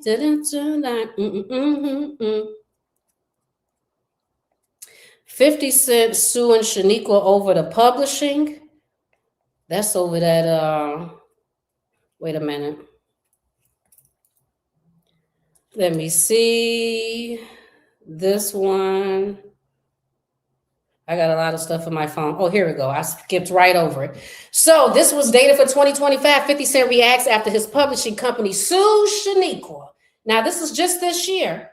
After all of that stuff that's been going on, this is just this year. 50 Cent's publishing company has filed a lawsuit against his ex-girlfriend Shaniqua, and the rapper's reaction was priceless, according to a report TMZ published on Thursday, July 17th. G-Unit Books is taking 50 Cent's first baby mama, Shaniqua, to court after she told some stories about her past relationship with the rapper filmmaker. Shaniqua is the mother of 50 Cent's 28-year-old son. Wow, it's been that long. Good grief. The boy almost 30?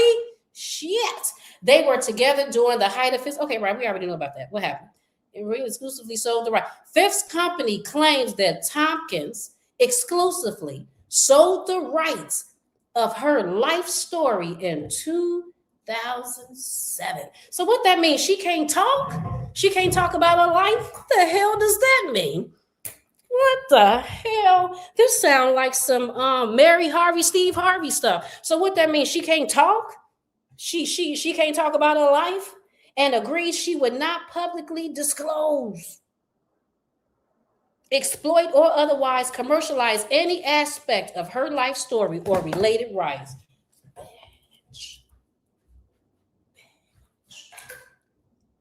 It's almost 20 years later.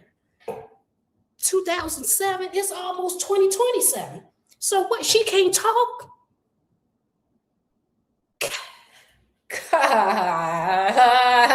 And he can't write. That's because she got a story to tell. Can you just imagine if Shaniqua was actually to write a book and let us know really what 50 Cent was doing? Because you have to remember during all of this, remember Shaniqua had said that when 50 was like, can he move in the home? Now, was this about 2007, 2008, something like that? He said, can he move in the home? Can she move in something or something? Or can you come on? She was like, I love him, but I was just fed up, with everything he was doing and all the cheating. Because remember, if I'm not mistaken, wasn't he dating Vivica in 2003? I don't know, but that had to have been a lot because he was definitely dating women. I mean, he was at the height of his career at that time. So even though they're saying at a certain point that I think was it 2015, 16, 17, that they had just broke up like a year earlier, that's crazy because he totally was dating other women. Other women was totally in that timeline. Anyway, anti-ways. Since then, Tompkins, Shaniqua has built a solid following on her social media. In 2023, she posted a trailer for her upcoming series, Other Side of the Coin. I like it. Other Side of the Coin. 50 doesn't stop that. She teased a conversation with 50's old friend, J.U., who was with the rapper when he was shot 9 times in New York. The description of the video says that Shaniqua shares the untold truth of how she helped to build G-Unit legacy and asserted that Curtis, 50 Cent Jackson, wouldn't be who he is without her. G-Unit Books cited the trailer in the legal documents as well as 2 other videos she posted last month. Shaniqua called the pair of clips the unspoken story time. In the first clip, she speaks of being depicted in 50 Cent's Get Rich or Try the movie. And she also spoke about the trial of Sean Diddy Combs, including the witnesses who testified. G-Unit argues that Shaniqua tried to capitalize on the trial by inciting more speculation about the witnesses' identities and bringing attention to her own brand. 50 Cent Company is suing her for breach of contract and asking for at least $1 million. They also want a judge to issue an order that would forbid her from posting such videos to social media. Shaniqua hasn't directly addressed the situation. He don't want her to say nothing. You can't say nothing, boo-boo. Nothing. Well, I don't even know. That's a messed up situation. How's everybody doing today? How you doing this fabulous, wonderful day? I hope you're enjoying this video. I hope you're learning something that you didn't know. Did you know these things already? What do you think about the situation? Is you sitting up there like, that's a damn shame. It's a shame. It is a shame how he treated his first child. So now when people be sitting up there talking about it's all about money, there was a whole story behind that. That's just not, it's about money. This is about money. They had a whole relationship. They were together in the 90s before his career started, when he was sitting up there broke, trying to figure stuff out, just out there hustling. So of course he said that. I totally believe that he had them conversations with her and said, baby, I got you. I'm gonna take care of the house and stuff. But then, you start getting money. The man already, so then he started getting money, just like anybody. He started feeling himself, smelling himself, thinking he's the shiznit, not realizing that, boy, for real, from the neck down, you all right, but from the neck up, I don't really know. You know what I'm saying? I don't know all of them things. But, you start feeling yourself, and because, he said he like exotic women. Well, they wouldn't like you if you didn't have that money. Let's just keep it real. We're going to keep it real.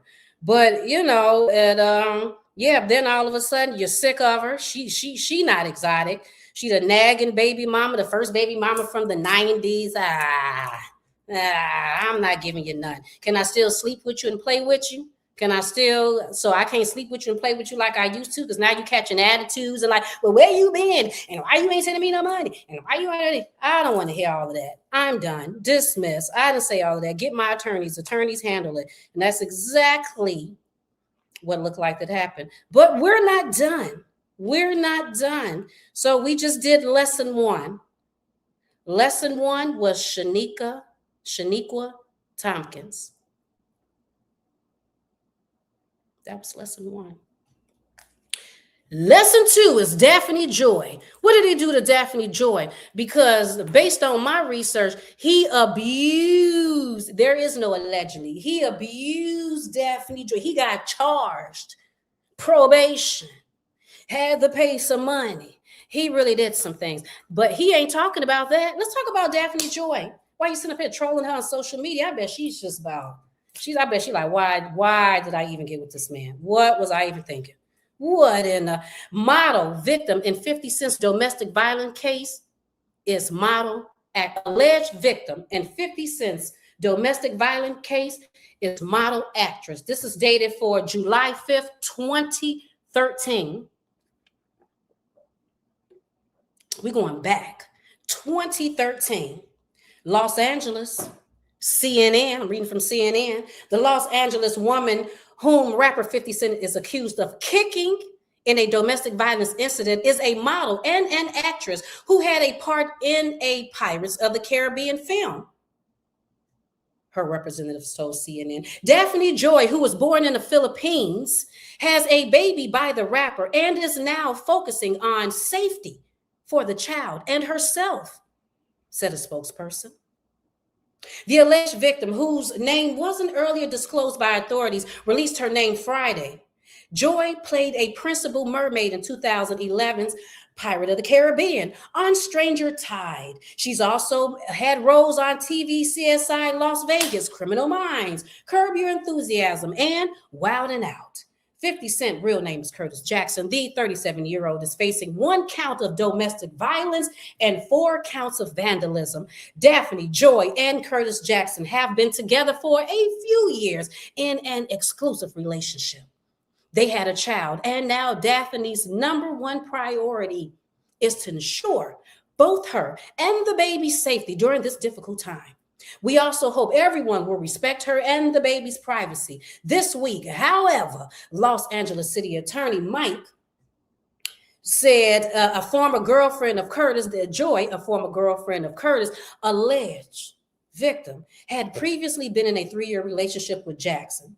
3 years. Jackson denies the allegation, says the attorney. 3 year with Jackson. It is important to note that Mr. Jackson has not been arrested and there is no warrant outstanding for his arrest. We have been in contact with the LA City Attorney's Office and are now currently conducting our own investigation into these allegations.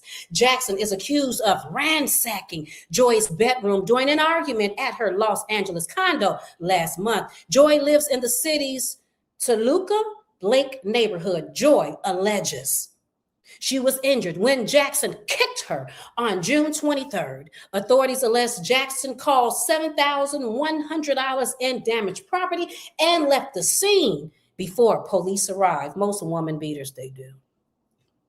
They do run real quick. They do tend to do that. During an argument, Jackson allegedly began destroying the female's property. The city prosecutors said in a written statement, allegedly, when the female locked herself in her bedroom, Jackson kicked open the bedroom door and kicked her, causing an injury. Police found broken chandeliers, furniture throughout the home. The bedroom closet was ransacked with clothes thrown all over the floor, and there was a broken television and lamp, prosecutors said.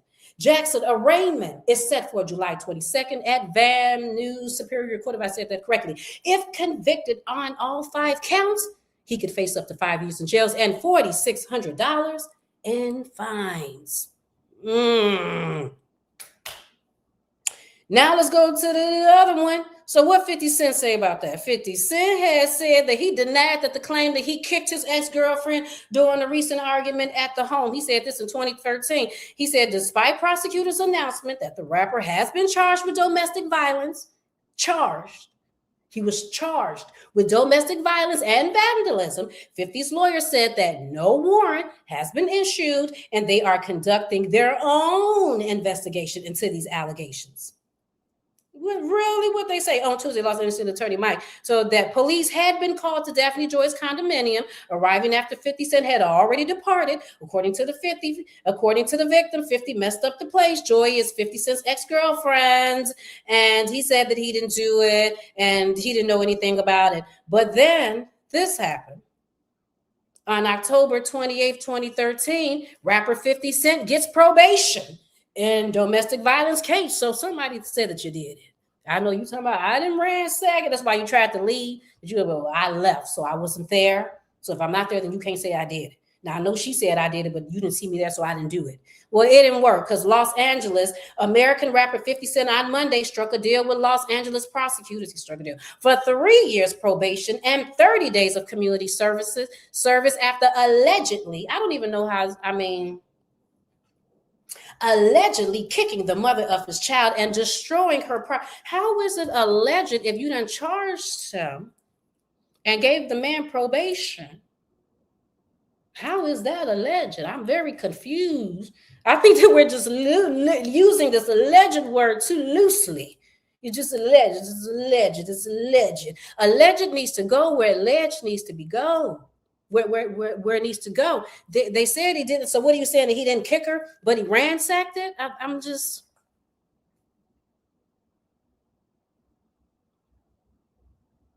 Whatever. For 3 years probation and 30 days of community service after allegedly kicking the mother of his child and destroying her property during a June altercation, the 38-year-old rapper, whose real name is Curtis Jackson, pleaded no contest to a single count of misdemeanor vandalism, while 3 vandalism counts and 1 count of misdemeanor domestic violence were dropped. A spokeswoman for the Los Angeles whatever said. The Grammy winner was accused of kicking open a door at the condominium of his girlfriend, Daphne Narvaez. Now to give a different Narvaez, maybe that's her real name, who was known as Daphne Joy. Now we got a real name in Toluca, Lake County in Los Angeles, kicking her and destroying a piece of furniture, chandelier, and a television. It was revealed after 50 Cent was charged that he had fathered a child with the lady. He must pay $7,100 in restitution and $2,390 in fines. 50 Cent's attorney said the rapper will also attend counseling sessions. In August, 50 Cent, who could have faced a maximum penalty of 5 years in jail and $46,000, and if convicted on all counts, completed not guilty to the 5 counts, also agreeing to the plea deal. The rapper shot at a blah, blah, blah. And did it say something that she had asked for 15? I think she had asked for 50,000 or 15,000 or something that, or maybe that's another person that I'm thinking about. But yeah. So he beat up Daphne. So he went in there and messed up her house, which is not too far off from what Shanika said. Shanika said that he's abusive. He be doing these abusive things. Now we're going to get into this other case. Now for this other case, I don't necessarily...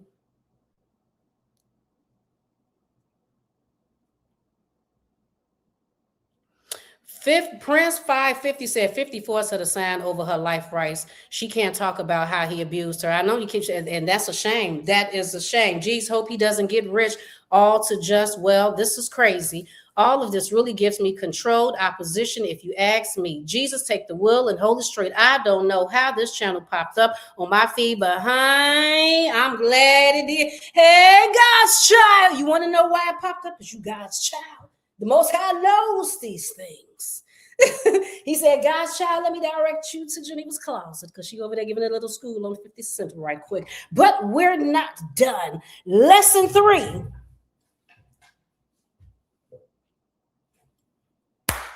These other women that you don't know about. Now, these other women don't necessarily, 50 Cent didn't do anything to them per se, but don't you remember when I was reading that article about what Shaniqua's attorney said that happened during the deposition, that things got a little thrown around in the office and stuff when they was going through that whole deposition thing, and he said 50 and 50 goons. 50 goonies. We're going to talk about them goons right quick, because they say you are who you hang around. They say you are who you hang around. And we're going to get around some of these people that this man is sitting up here hanging around. So let's get into, I got to find this article. Let me find it right quick. What it say?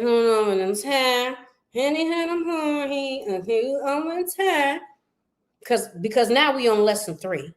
We're going to learn about 50 Cent and these. Wait, is that it? Who don't have?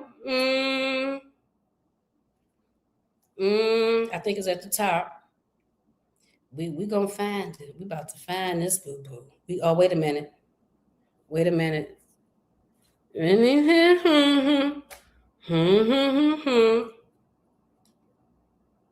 This is in my I'm finding it. I'm looking for it. I have a lot of information. We're talking about these women because 50 Cent will want you to know these things. That's why. That's why he did a docuseries because he liked deep dives. So I feel compelled. I feel compelled over attack at 50 Cent employee. Let's take Miss Daphne off of here.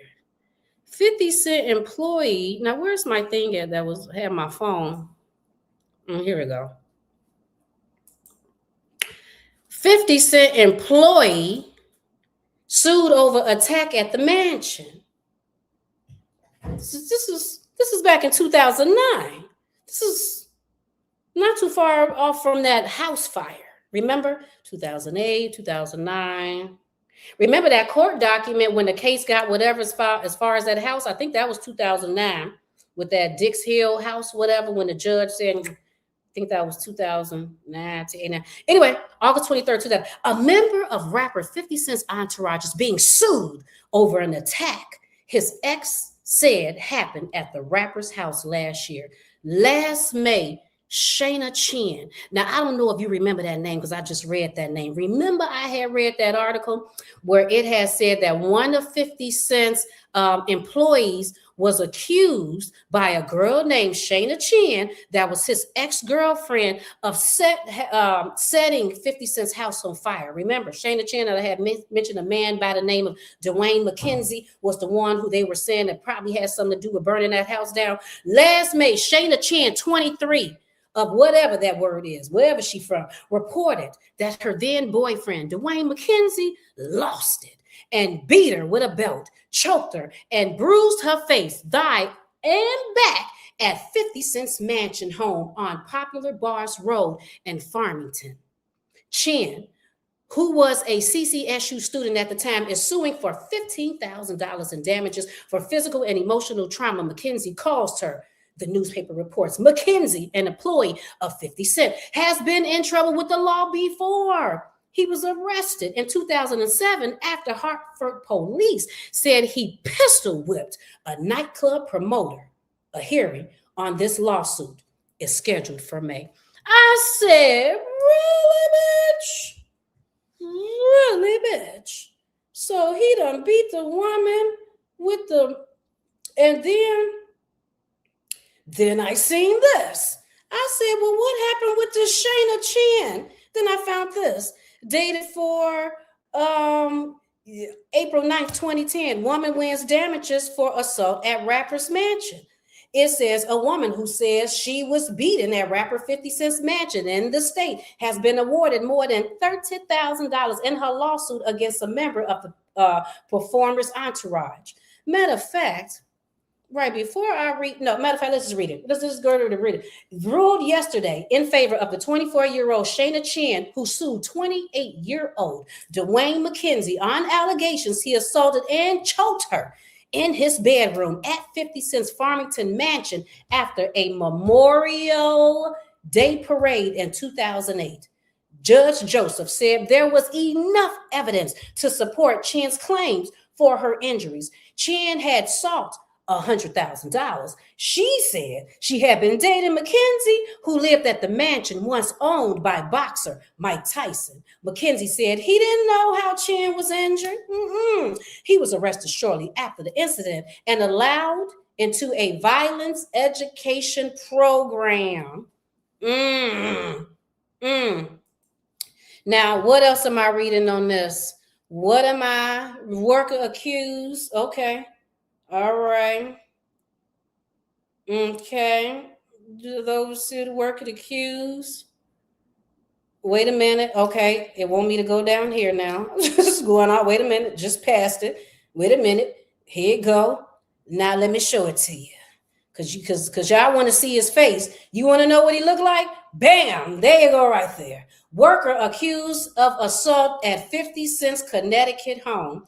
Dated for the San Diego Union Tribune, dated for 2009. There we go. There go Diddy's worker, Diddy's employee that's sitting up there beating Shayna Chin in Diddy's home Hartford, Connecticut, an employee of rapper 50 Cent has been accused of getting into a fight after a sex-related dispute at the hip-hop's mansion, is facing assault charges. Dwayne McKenzie, wait a minute. Wait a minute. Wait, what is this one? What is this then? What is this one? This is when he was arrested in 2008. A member of 50 Cent's entourage has been arrested for allegedly strangling a woman in a brutal assault at the rapper's house. After he got a call from the woman, was charged with assault, strangulation, breach of peace, and unlawful restraint. He was released on a $10,000 bond and is due back in court July 15th. Choked the woman and struck her with a belt during an argument on 50 Cent's properties. Court records show McKenzie was on conditional discharge from an arrest in Hartford for allegedly pistol whipping someone. So then we have the pistol whipping incident, and then old girl won that money. So then I said, oh, wow, wait a minute, is this still new? Yep, this is still new. So I said, oh, wow, what is this, right? I said, so he was beating the woman, but wait a minute, I'm not done, because then I ended up finding something else that I thought that might interest you all. You all might find this interesting.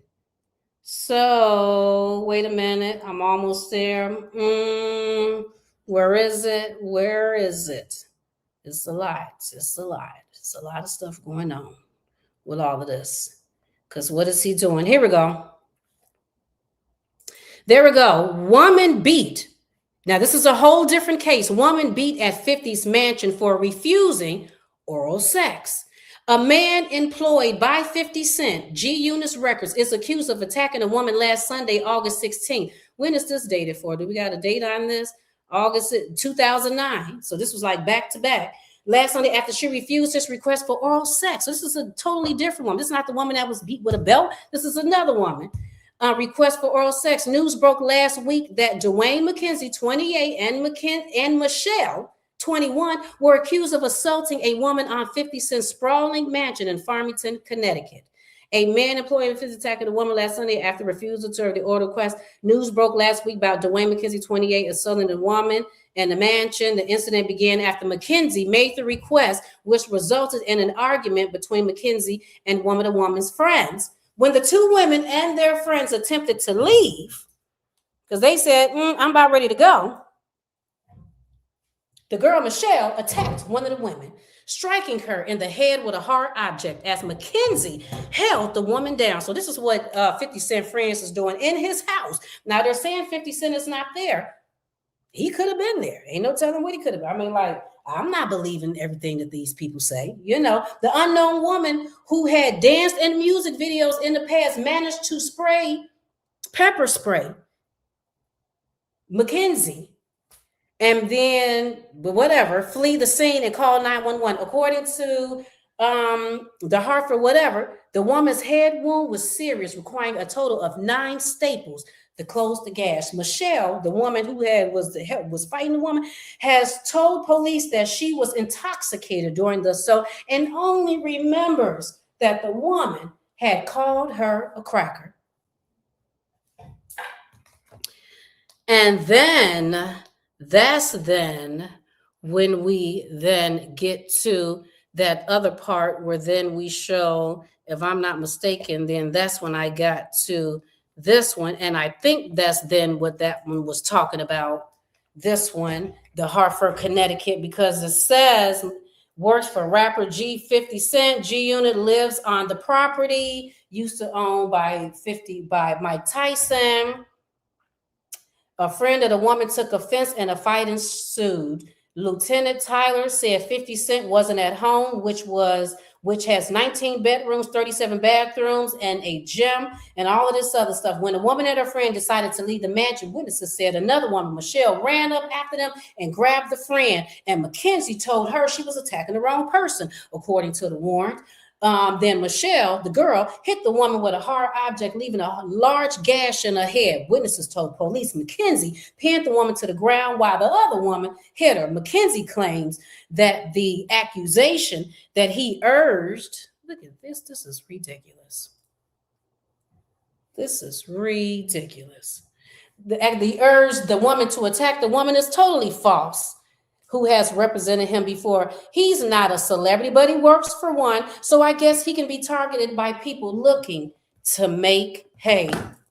So those are some more incidents that happens at 50 Cent's house. Now, do we think that 50 Cent knew about that?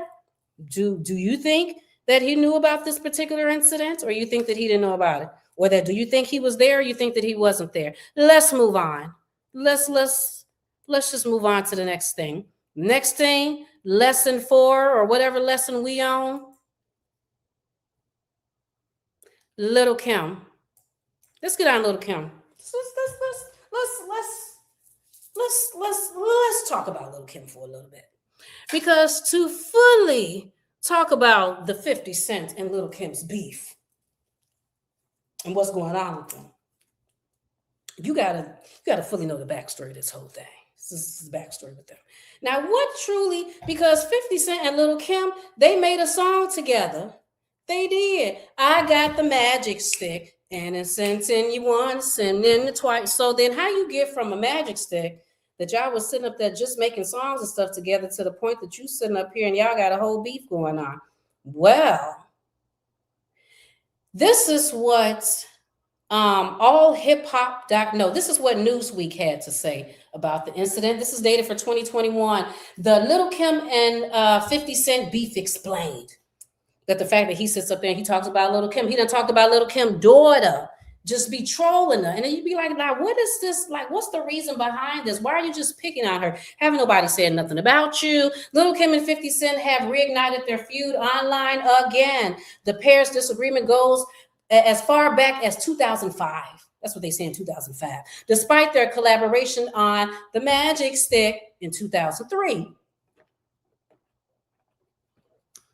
And the bad blood between Little Kim and Curtis 50 Cent Jackson has only continued to grow over the years, with the former saying she didn't have a lot of respect for him, and the latter criticizing her during performances. Here is everything you need to know about their feud. It says, following the release of their song, Magic Stick, it was clear that Little Kim and 50 Cent's friendship had broken down when he dissed her on stage and on the radio. He also referenced her in the 2005 song Piggy Bank, making a dig at her cosmetic surgery with the lyrics, Freak B looked like Kim before the surgery. In his Eminem and Obi Trice song, Love Me, 50 Cent also said of Little Kim, I thought Little Kim was hot till she started effing with her nose. That's what he said. At the time, Little Kim spoke to Associated Press about the rapper saying, I don't have a lot of respect for 50 Cent because his music is hardcore, violent. Discussing their feud, she added, how can a man have beef with a woman? Whatever, that's just not cool. In July, 50 Cent compared Little Kim to an owl. He compared her to an owl. Where's a picture of the owl? That's why I put the owl up there, because he compared it to the owl. In July, 50 Cent compared Little Kim to an owl when commenting on an outfit she wore for the BET Awards. Kim hit back in an Instagram post saying, I see you still in your feelings about that dinner date you asked me on that I had to turn down. Let it go. You have a beautiful girlfriend. I have a loving husband. Let it go. How Little Kim and 50 Cent reunited their feud. In a now deleted Instagram post shared on Wednesday, 50 Cent compared the rapper to a leprechaun in a video of her dancing. The clip showed Little Kim performing on stage with a scene from film Leprechaun. Fox News reported that 50 Cent wrote, I'm sorry, I know it's early, but I don't know why shit like this is funny to me.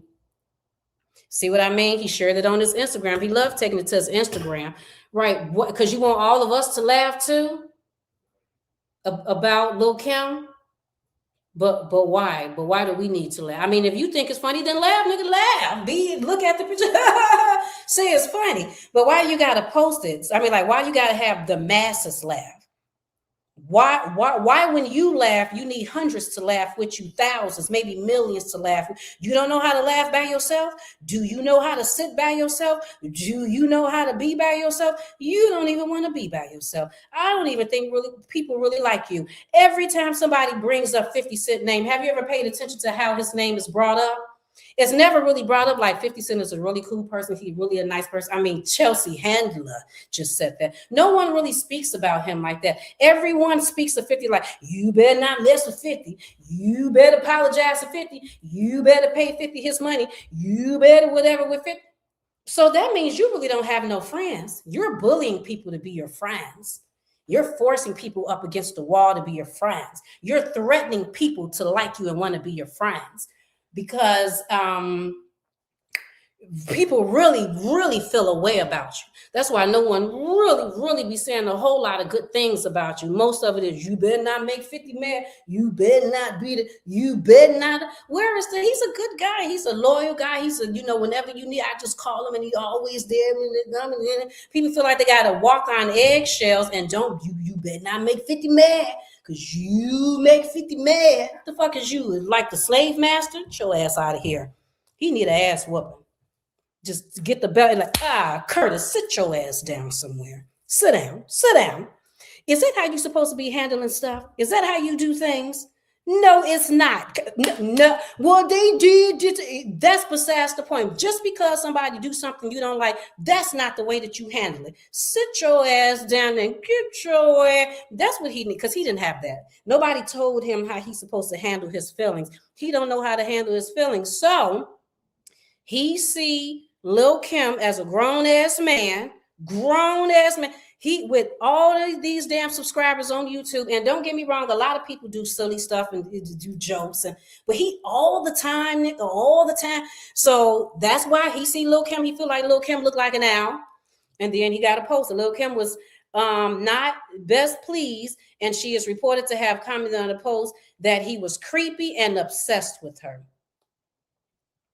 She wrote, "You're so obsessed with me. This is getting creepy.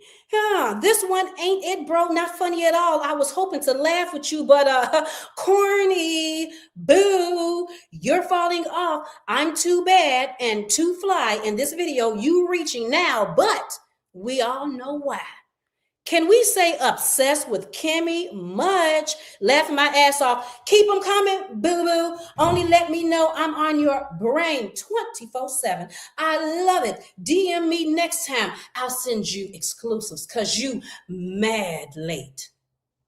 Not menacing her words, Lil Kim added, "Get off my pussy, okay? Curtis, please. Why do I feel like I'm a lesbian? Like I'm in a lesbian quarrel. Didn't know I had a girlfriend named Curtis. Oh, somebody crushing hard. We'll get through this, babes." In response, 50 Cent deleted the original post and then reshared it with the caption, "All I said was I thought this was funny," with the shrug emoji. After all of that, then he gonna come back and say, so now you're trying to make it seem like she crazy, like she just sitting up there making it just ranting and about 50 Cent, and you don't know, and you like, all I said was that it was funny. What is all of that about? To then try to take it and flip it. I see what you tried to do there. I see what you tried to do, but didn't work for me. You gotta get up. You gotta get up a little bit early. You gotta get up early. You gotta get up early. You thought you was gonna trick me with that one.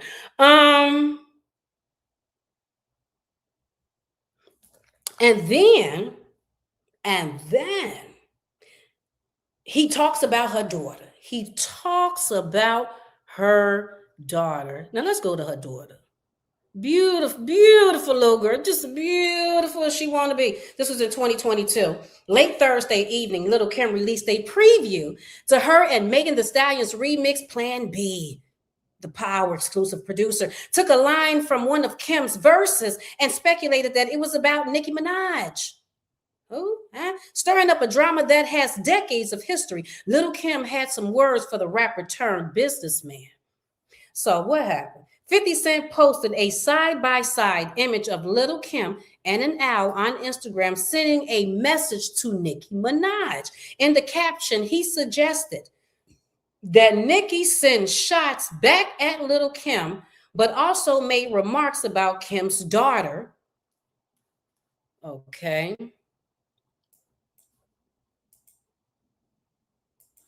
About Kim's daughter.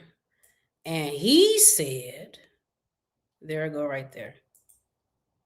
And he said, here go the picture of the owl.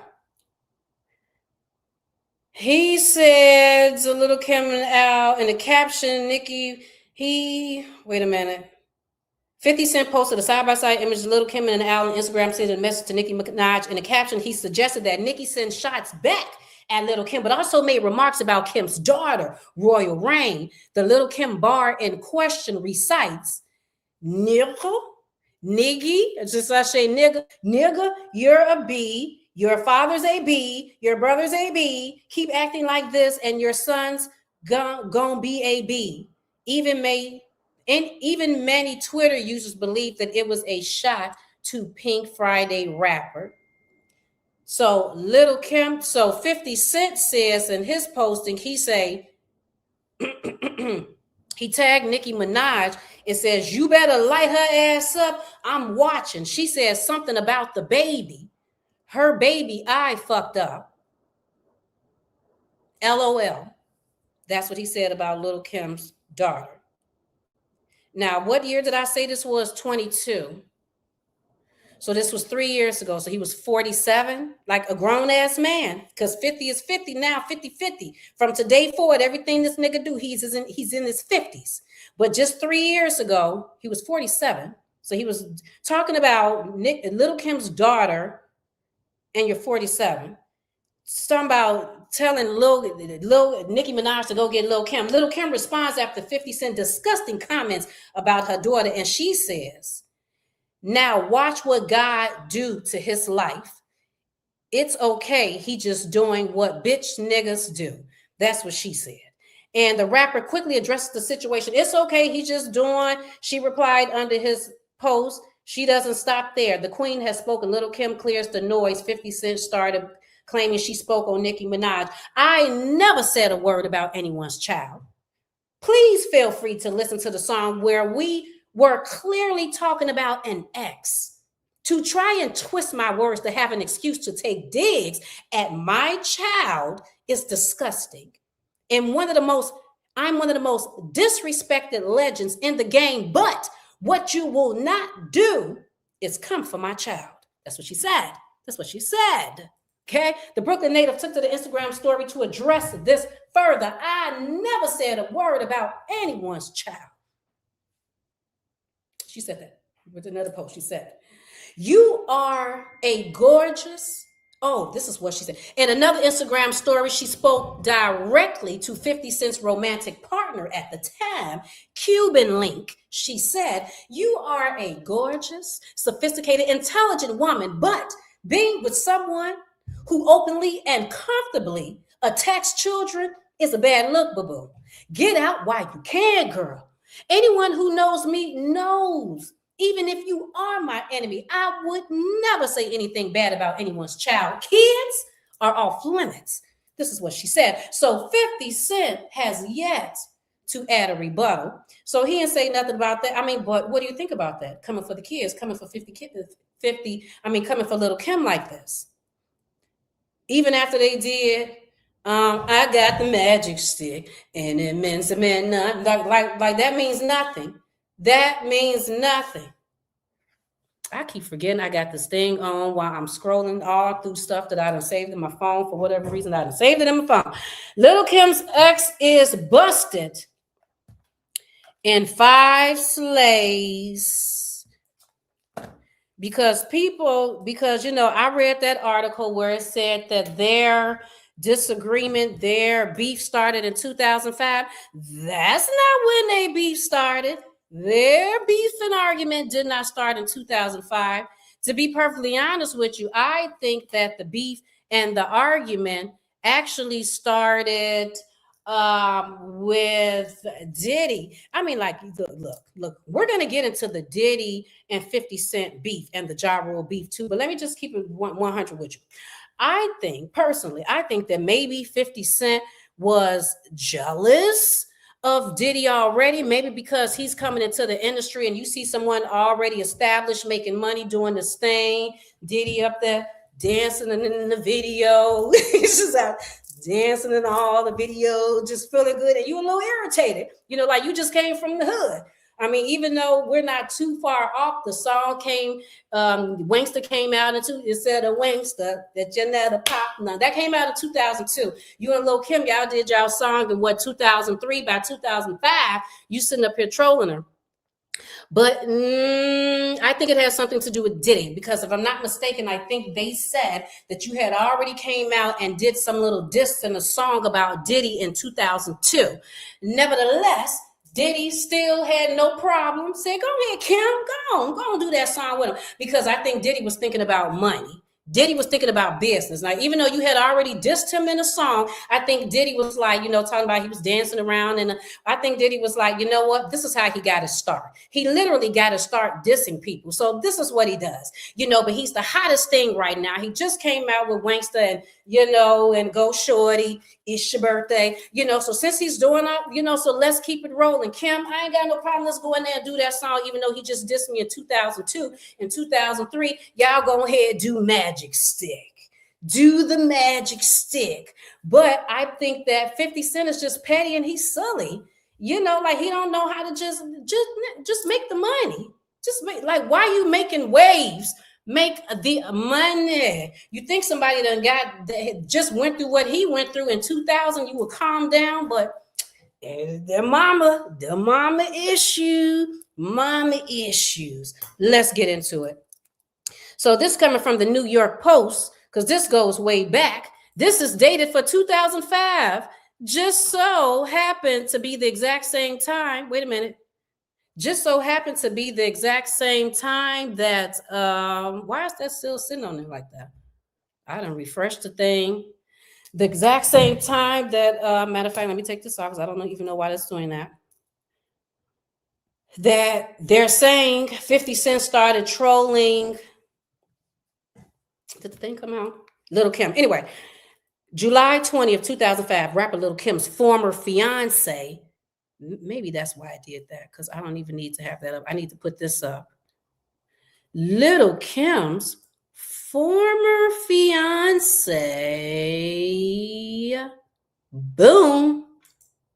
Lil Kim's former fiance, once suspected of shooting at hip-hop star 50 Cent, was indicted yesterday for running a bloodthirsty Brooklyn street gang responsible for 5 murders, law enforcement sources said. Damian World Hardy. Why I keep getting up? I don't even know. Damian World Hardy. We're almost done here. People, stick with me during this lesson of 50 Cent and the women and the things that went on in his life. Damian World Hardy ran the Cash Money Brothers, a crew of murderous cocaine dealers who held sway over the Lafayette Garden houses in Bedford,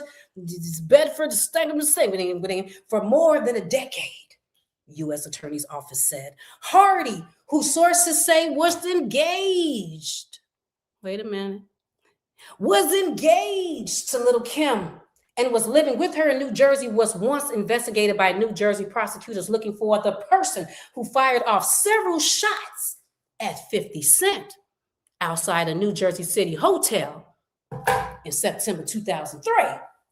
The same year that I got the magic stick. When it's sitting in the once, sitting in the twice, sitting in the magic stick. Same year, Magic Stick came out. They said Hardy, who sources say was engaged to Lil Kim and was living with her in New Jersey, was once investigated by the New Jersey prosecutors looking for the person who fired off several shots at 50 Cent outside a New Jersey City hotel in September 2003. 3 years after this man done got shot 9 times, Other stuff is going on in his life. Then now somebody in 2003 is trying to shoot you and kill you. And they saying that Little Kim's ex-boyfriend, ex-boo-boo thing, probably had something to do with it. We could never prove he was ever there, said Assistant Hudson County Prosecutor Patrick Doherty. These shots were believed by authorities to be retaliation for an on-air diss of Little Kim by 50 Cent on the rap radio station Hot 97. Kim's, whose real name is Kimberly Jones. Let's just keep this going.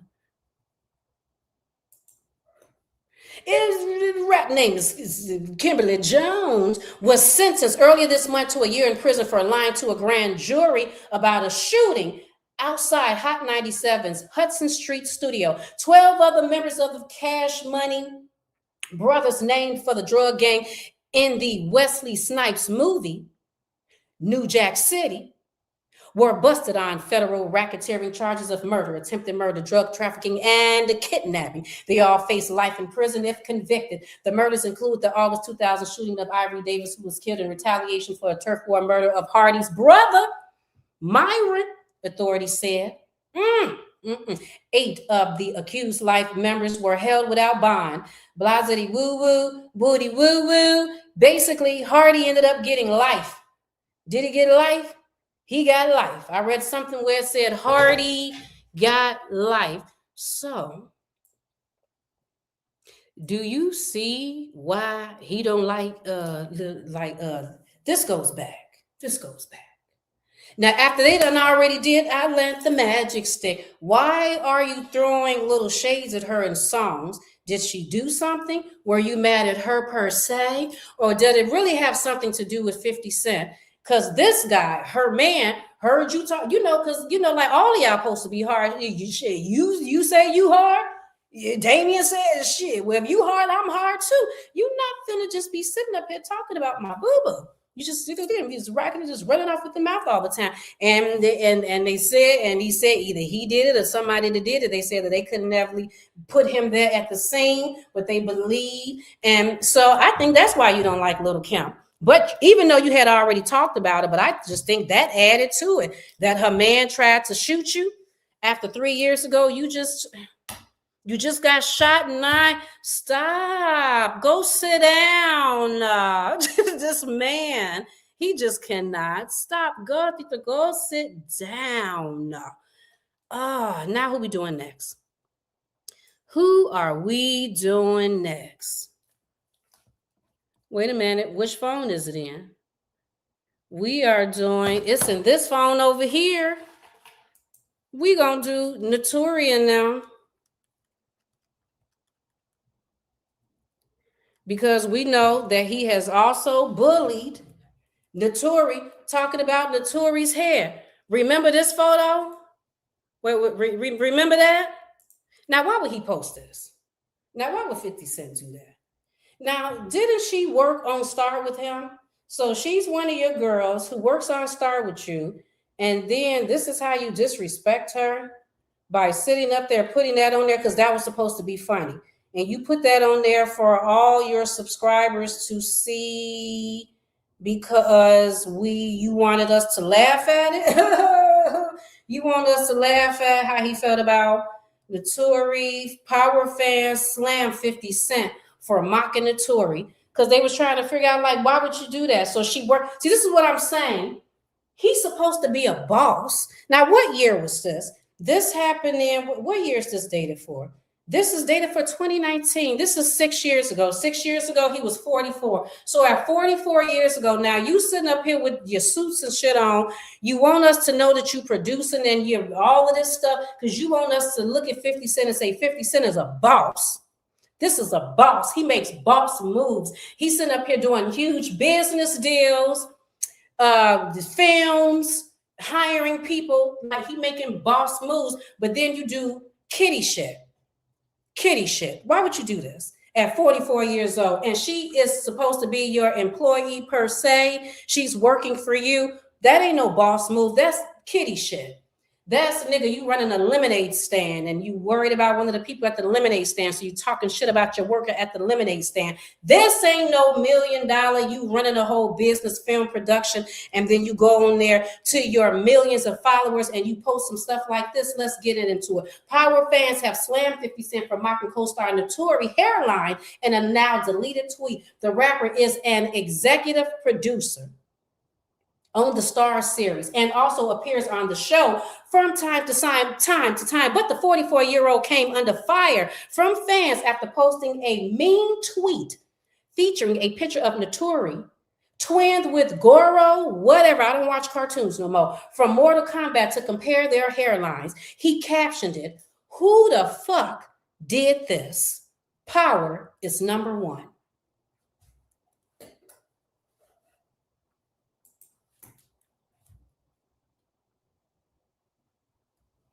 But fans were quick to slam the star with one writing, "Wow, this is not funny.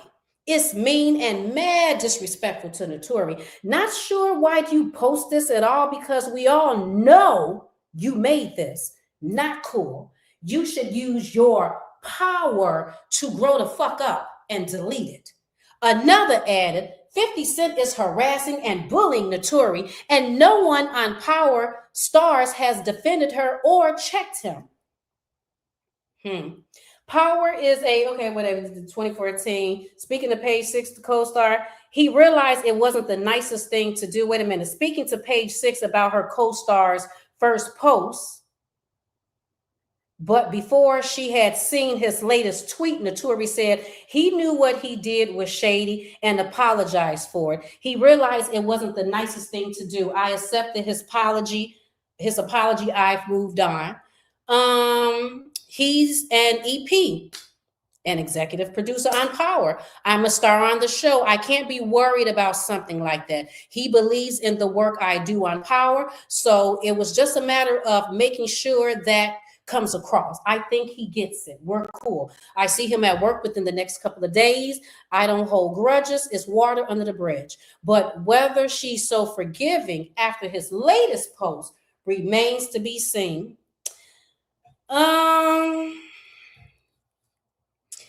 So what 50 Cent say? 50 Cent said, "Don't get mad at me."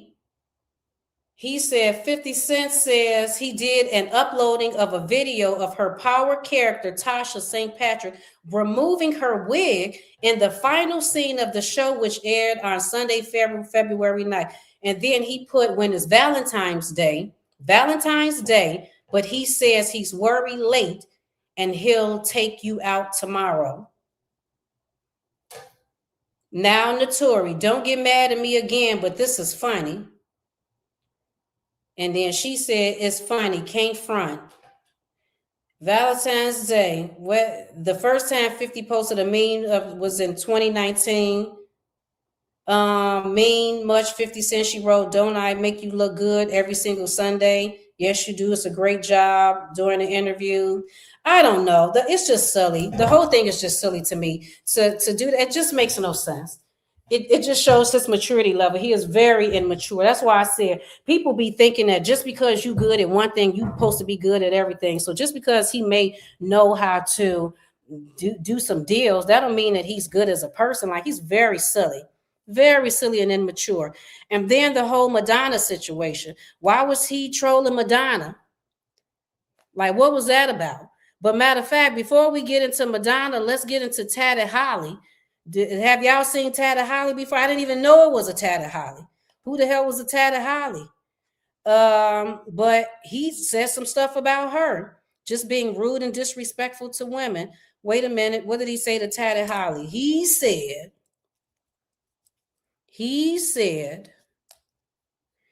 50 Cent's ex-girlfriend Tatted Up Holly excuses him of abuse. 50 Cent is getting major side eyes after an alleged ex-girlfriend hurled serious accusations against him. Once again, 50 got himself into a social media dust-up after a site complimented model Tatted Up Holly. That is the name she goes by and called her the rapper's girlfriend. Okay, so someone posted something and said that this is the rapper's girlfriend. For some reason, it didn't sit well with 50 Cent, who hopped himself on Instagram and uploaded the site's picture and placed it in the caption. This whole community, Pussy, me, Trey Jr., just he started naming people. 50 has since deleted the offensive post, but that didn't stop his on and off again girlfriend Holly to go off on him. Holly uploaded a text messaging conversation between herself and 50 where she accused him of beating her and having pictures to prove it. Wait a minute. Holly said that not only did he beat her, but she had pictures to prove it. In Holly's Instagram caption, she remarked, what did she say?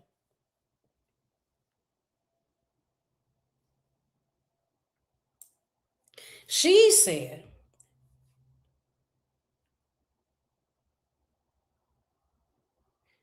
now he wants me to calm down. You are nothing but a manipulating woman beater. You are a fucking bully. Puts fear in everyone, puts fear in everybody's heart, mistaking it for respect. I treated this man like royalty, but all I got in return was ass whippings. Didn't ask him for shit.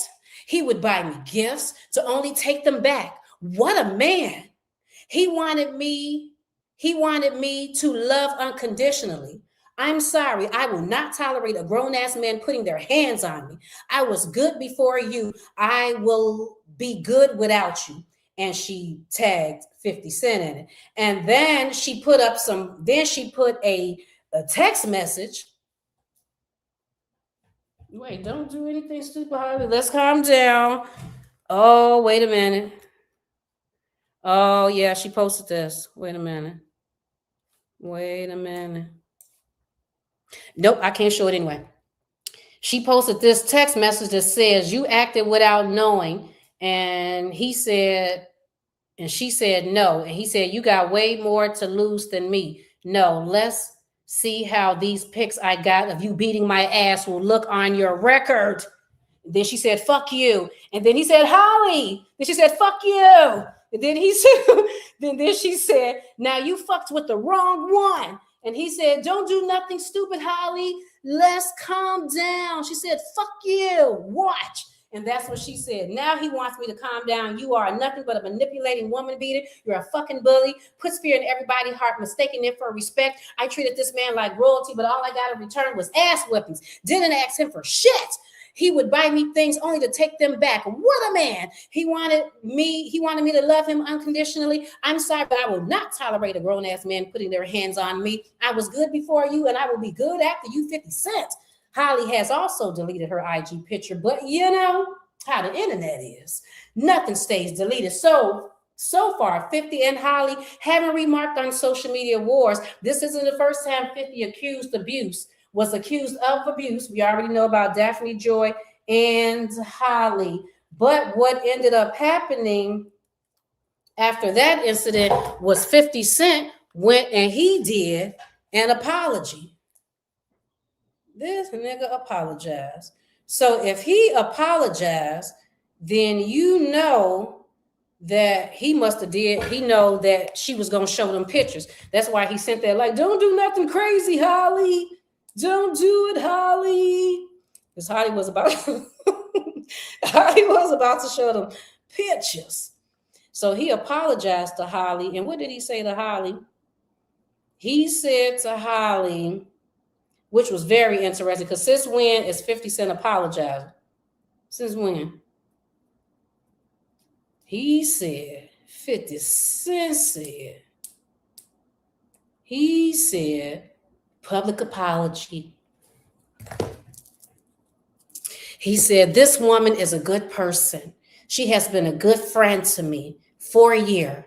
I enjoy seeing her grow and progress in so many ways in a short period of time. I have watched people hate her because of me, and it only made me want to see her accomplish more. She is a very special person. She looks up to me. So I want to let this be known to people who would love to see her down. I'm never gonna let that happen. I'm way too big for that. Signed 50 Cent. So that was his apology after she said she was going to show them pictures. That nigga got scared. He said, no, Lord Jesus, don't show the pictures. We don't want nobody to know about the pictures. But wait a minute. We're going to remove that one. He talked about Madonna too, talked about Madonna legs and stuff. He trolled Madonna. And this other girlfriend that he used to date that I only remember seeing. This girl, Cuban Link. Now, what did Cuban Link have to say? Now, Cuban Link came out with a whole posting. She did a whole posting. Y'all remember Cuban Link?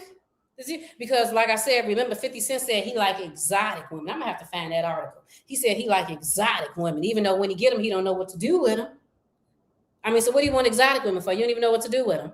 So you get them because I guess that's what you feel is beautiful.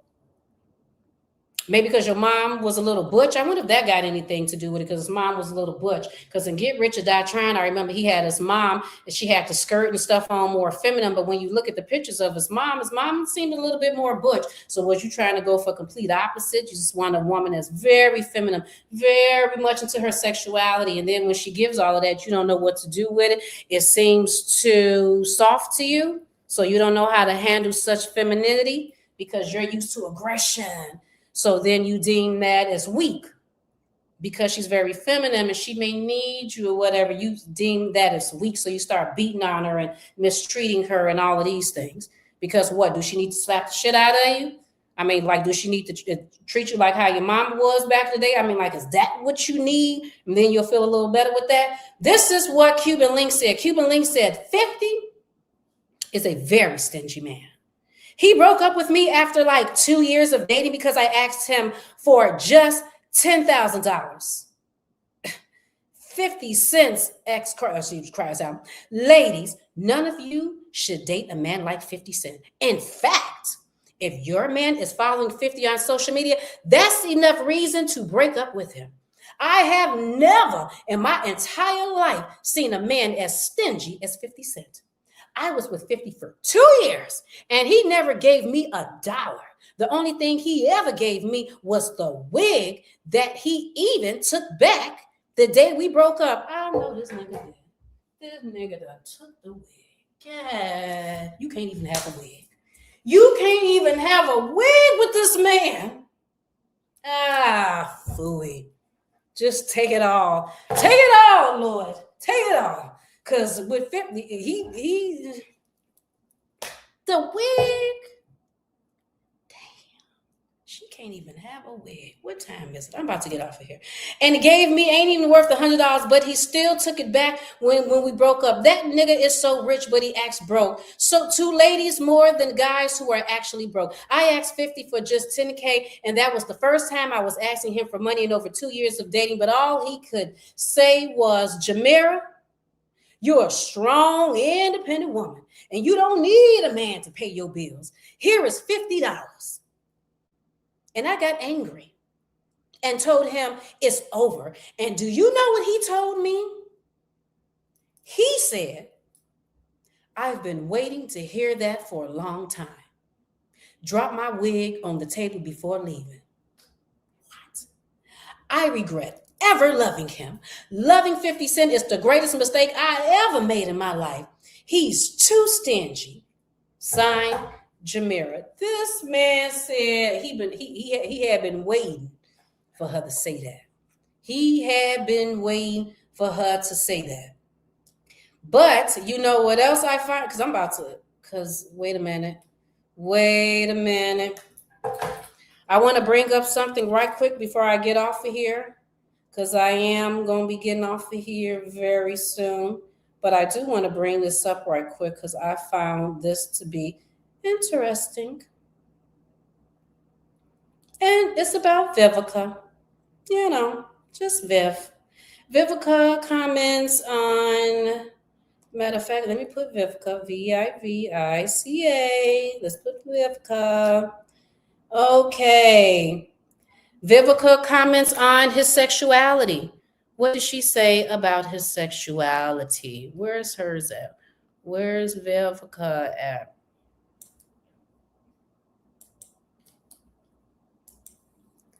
Vivica comments on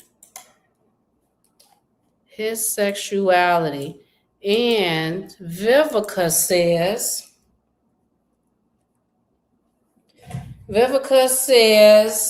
on just to refresh your memory, someone may want to remind Vivica Fox about how 50 Cent trolls. See, that's how they go. You better watch out.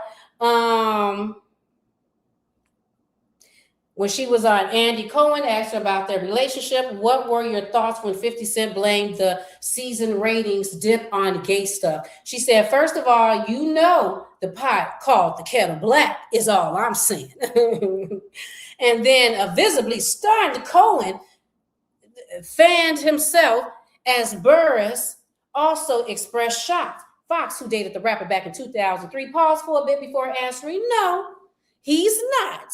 When Cohen asked whether 50 Cent was gay, she added, he just seems like he's got something that's not quite clear. She also mentioned a magazine cover featuring him and fellow artist Soulja Boy that she gave a little pause. The comments immediately went to Twitter, and then 50 Cent has something to say about that. Of course he did. But the other thing that Vivica responded, Vivica said, she said what she said about her younger self. And this was in 2025, I think it was.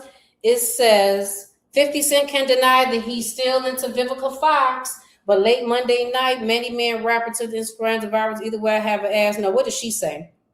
Even the fame, she advised her younger self not to date the rapper. Did she go to the rappers with Vivica? Vivica said, what did she say? Vivica said that she would not, wait a minute. Oh, that's 50 Cent's response. But she said that she wouldn't date a rapper. She said, don't do it. Don't date rappers. And then, of course, he came out and said something. But Vivica wrote a book.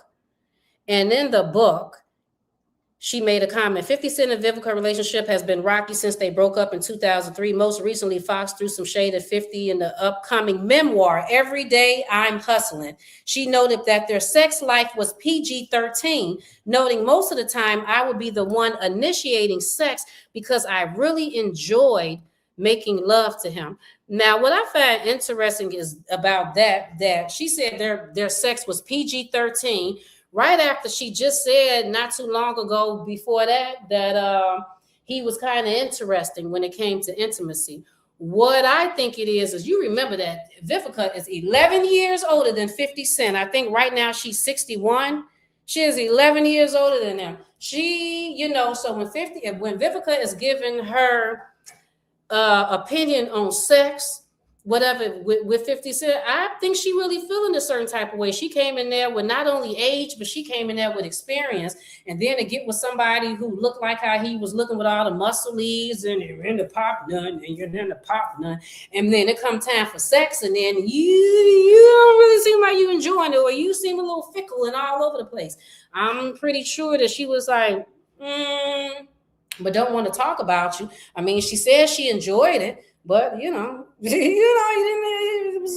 some stuff going on. But we do got Chelsea Handler. That when Chelsea Handler talks about him, which she just recently did an interview on him. Y'all remember Chelsea Handler? The white lady. She was saying that he was the guy and whatever. And I noticed something she said in 2011. She said he's a very sweet, nice guy. She remarks about 50. I was sampling kind of the atmosphere, seeing what was out there.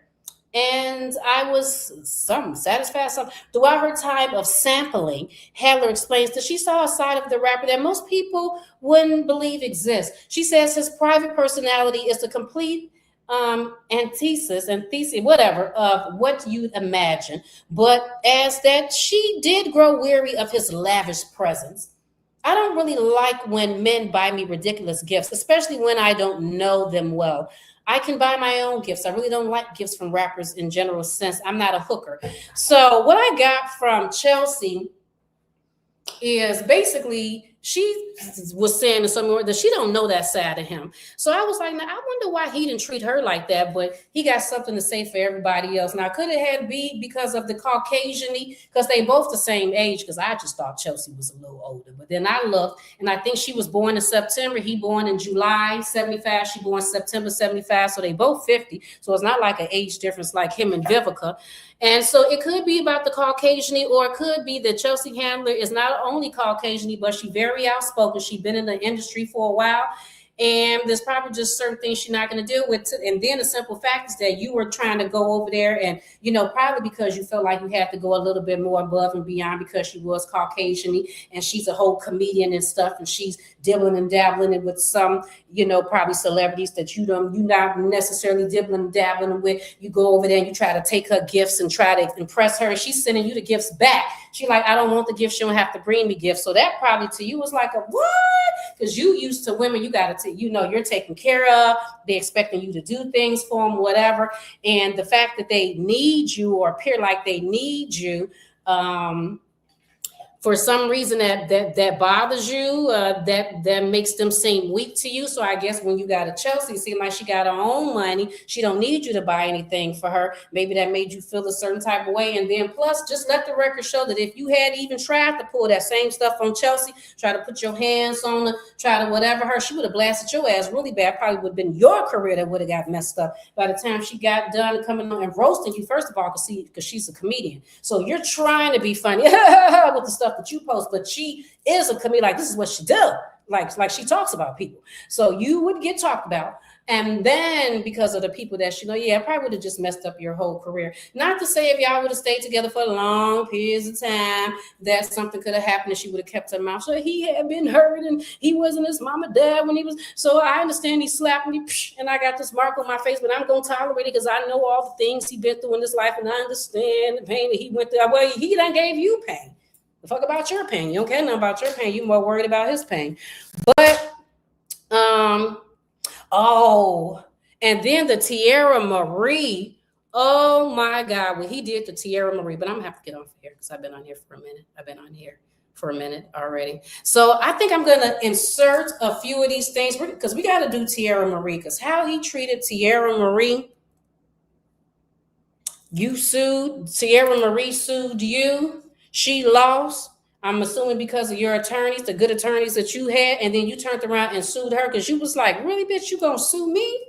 You gonna sue me? I'm gonna turn around and sue you back, knowing that you don't have the money. And then when you don't pay me, I'm gonna keep suing you. I'm gonna post the shit on social media so everybody can see, so everybody can laugh and talk about you and make you feel this small. Then I'm gonna go in there, sue, make sure to get interest put on, then go back on social media and be like, where my money at, with my interest? Oh, you ain't got it, that ain't good enough. That's why I said at this point, Tierra Marie done stepped all the way back. Y'all know who Tierra Marie. And then the minimums in my chair with this sponsor, he go and bye with Soulja Boy sponsor. And she also played the girl that Bow Wow liked in Lottery Ticket, that movie. But yeah, 50 Cent totally played her. It's probably why we don't see her no more, because you done made her feel bad by putting them naked pictures out there and made her feel this small to the point that she got to come out and be like, nigga, I'm broke. I can't afford to pay you. Almost like old boy on Lottery Ticket. Brother, I'm broke. I can't eat. That's damn near, I can't pay you this money. I'm broke. But anyway, I'm about to go. Because there's definitely some other things that I want to read to you, but I hope that you enjoyed this little class on 50 Cent, this part of the docuseries, episode 1 of women violence and the performance persona of Mr. 50 Cent Jackson. It's just a shame the things that this man is doing. And we're going to get into it next. I'll be back next week, probably on next week, Wednesday. We'll be back with episode 2, but stay tuned for Wednesday. Stay tuned for Tuesday. Next Tuesday, the 16th, I will be interviewing Holistic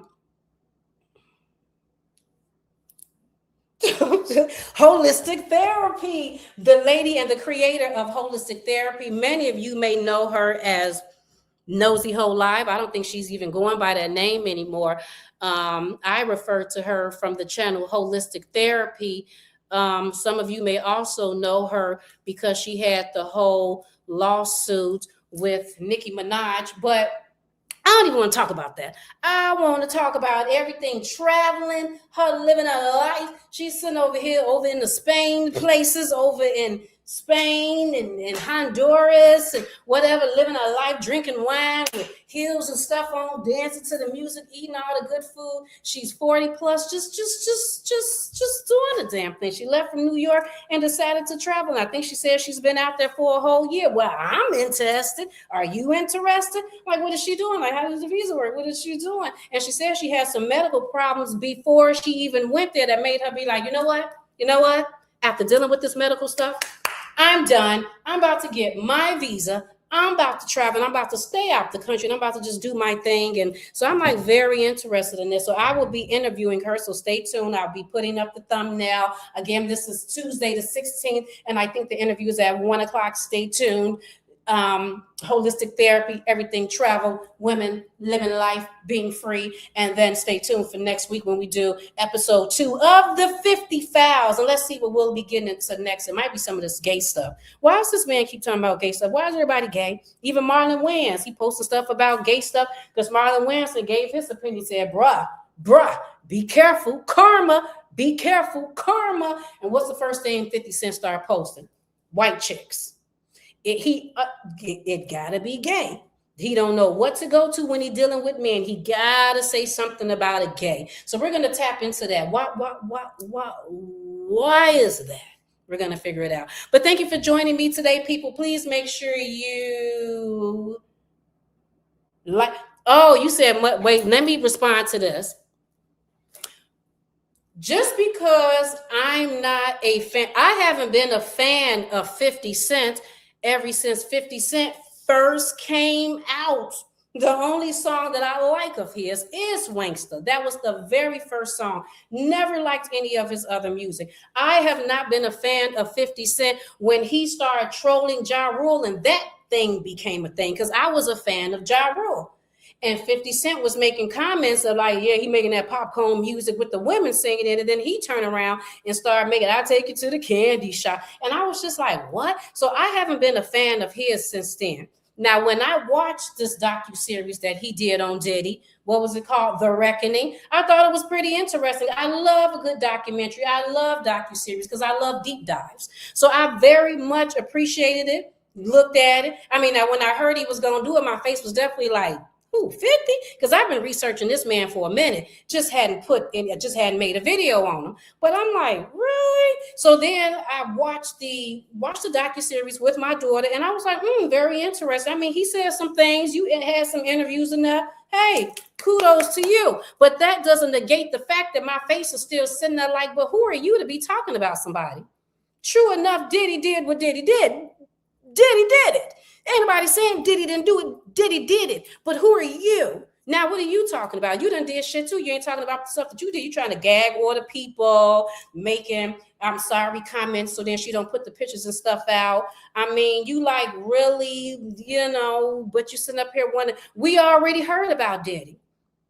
Diddy had a whole trial. I think TMZ done put it there. I think you can go on Tubi right now and see other little 30-minute, 1-hour little things about this shit out there. But 50 Cent didn't go talk about Diddy and put this thing out there because he was appalled and felt like, no, the people need to know these things. I think you did that because you want Diddy to stay in jail. You don't want Diddy to never get out. You want people, even though we already heard it, Gene Deal and everyone else told us that Diddy may have something to do with Tupac.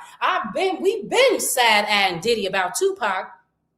We didn't need 50 Cent to say anything about it. We've been side-eyeing. The people have been talking about this stuff for a long time on YouTube.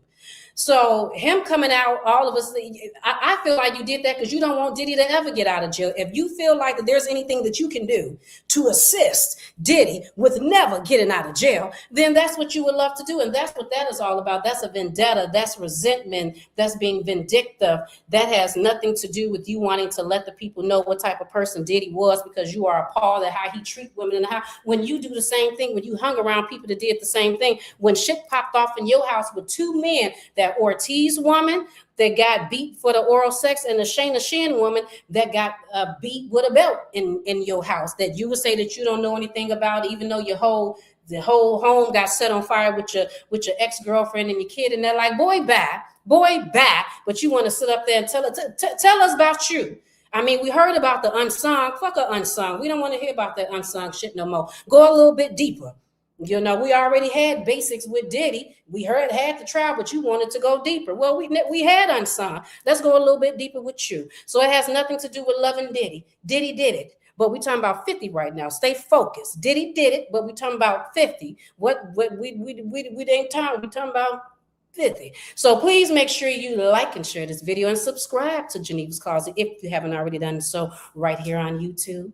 And you can follow me on Facebook at Geneva's Closet. And you can email me at genevascloset22@gmail.com. You all have a fabulous day. I will see you next week, people, unless I decide to come on here live again. I don't know. Bye.